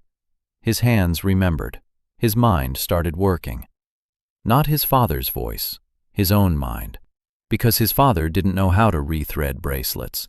His father didn't know So-hyun, didn't see her cry a single tear, didn't pick out the ribbon color for Emily's glove, didn't make earrings for Minji, didn't grow a plant for Yuna's brother. All of that was his, Ethan's, only his. His father gave him the tools, but what he does with them is his choice. Ethan restrung the bracelet, gave it to So-hyun. She put it on, looked at him, he looked at her, nodded. She understood. He's back. Right now, Ethan is standing on the roof, looking at the Pacific Rift glowing on the horizon. He knows what's there. His mother told him. His father's records confirmed it. 40 years ago, it wasn't mutagenic radiation that emerged from the first rift. Someone came out of there, a creature, an entity, the source. It gave people one fragment of its power at a time. From these fragments, abilities emerged. All the abilities in the world are shards of a single whole. Ethan's father didn't receive a shard. He received the matrix, the original, the blueprint from which all others are created. Ethan inherited the matrix, and the source knows this. It waits, beyond the rifts, in the depths, waiting for the matrix to return. Because the source has given away too much. It is growing weaker. The rifts are not an invasion, it is agony. The world's wounds through which the source tries to pull back what it gave away. Every rift is an attempt to take the fragments back. Every creature from the rift is an antibody, a defensive reaction. The world is sick. And the cure is not the destruction of the source. The cure is the return of the fragments, sewing up the wounds, not by force, by structure. Ethan sees the structure of the rifts.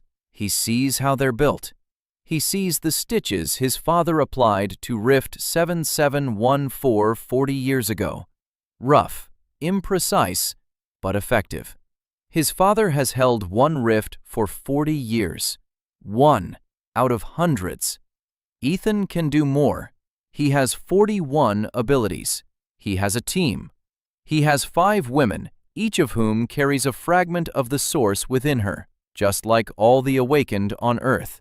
And if he assembles the right combination, dozens, hundreds of abilities, not within himself, through people, through bonds, through synergy, he can stitch them all back together, all the rifts, all the wounds. He stands on the roof. The wind flutters his hoodie. Down below, the lights are on at headquarters. In the dining hall, Emily is arguing with Chonso over who washes the dishes. In the workshop, Yoon is watering a bonsai. In the communications room, Minji, without her headphones, listens to the silence of the night city through her filter earrings. In her office, So-hyun is drinking instant coffee and reading reports. On the couch in the common room, Chae-rin is sleeping without gloves because everyone here knows and no one is afraid.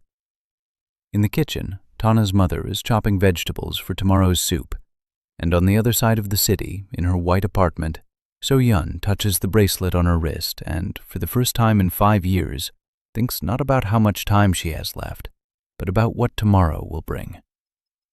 The door to the roof opens. Everyone comes out. Without planning it, they just showed up. Minji stands on the left, Emily on the right, Yuna behind them. 10 minutes later, a car pulls up and So-hyun gets out. 5 minutes after that, Chae-rin climbs up the fire escape. 6 people on the roof. They look at the horizon, at the rift, which is glowing ever brighter. Minji says she's scared. Emily says she is too. Yuna is silent and takes Minji's hand. So-hyun stands slightly to the side. Chae-rin approaches Ethan. She holds out her bare palm. Ethan takes it. The archive hums and then falls silent. The familiar background, a safe connection. Chae-rin squeezes his fingers. Ethan looks at the horizon. He speaks softly. I know how to close them. All of them. Every rift. Every wound. But I need you. All of you. Not as fighters. As parts of a mechanism. Each of you carries a fragment, and if we put them together correctly... He falls silent. Emily says, And what? We'll save the world. Ethan shakes his head. No. We'll fix it. Silence. Then Emily laughs. Then Minji. Then even So-hyun. Quietly, with just their lips. Chae-rin doesn't laugh. Chae-rin squeezes his hand tighter. Yuna says she has to water the bonsai tomorrow morning, so we'll have to fix the world after lunch. Ethan smiles. Above the city, the Pacific Rift pulsates in the sky. Something stirs behind it. Something ancient and weary. Something that has been waiting 40 years for the return of what it gave away. It doesn't know that what is coming toward it is not a warrior, not a weapon, not a hero in shining armor. Coming toward it is a boy in a hoodie who mends gloves and cooks soup and re-sews bracelets every 2 weeks. A boy who gathers people the way he gathers abilities, one by one, with attention, with care. A boy whose father has held one rift for 40 years alone. A boy who be alone. The camera rises. The city below. 6 silhouettes on the roof. A rift in the sky. And among them, a boy who will one day fix the world. Not alone. Never alone.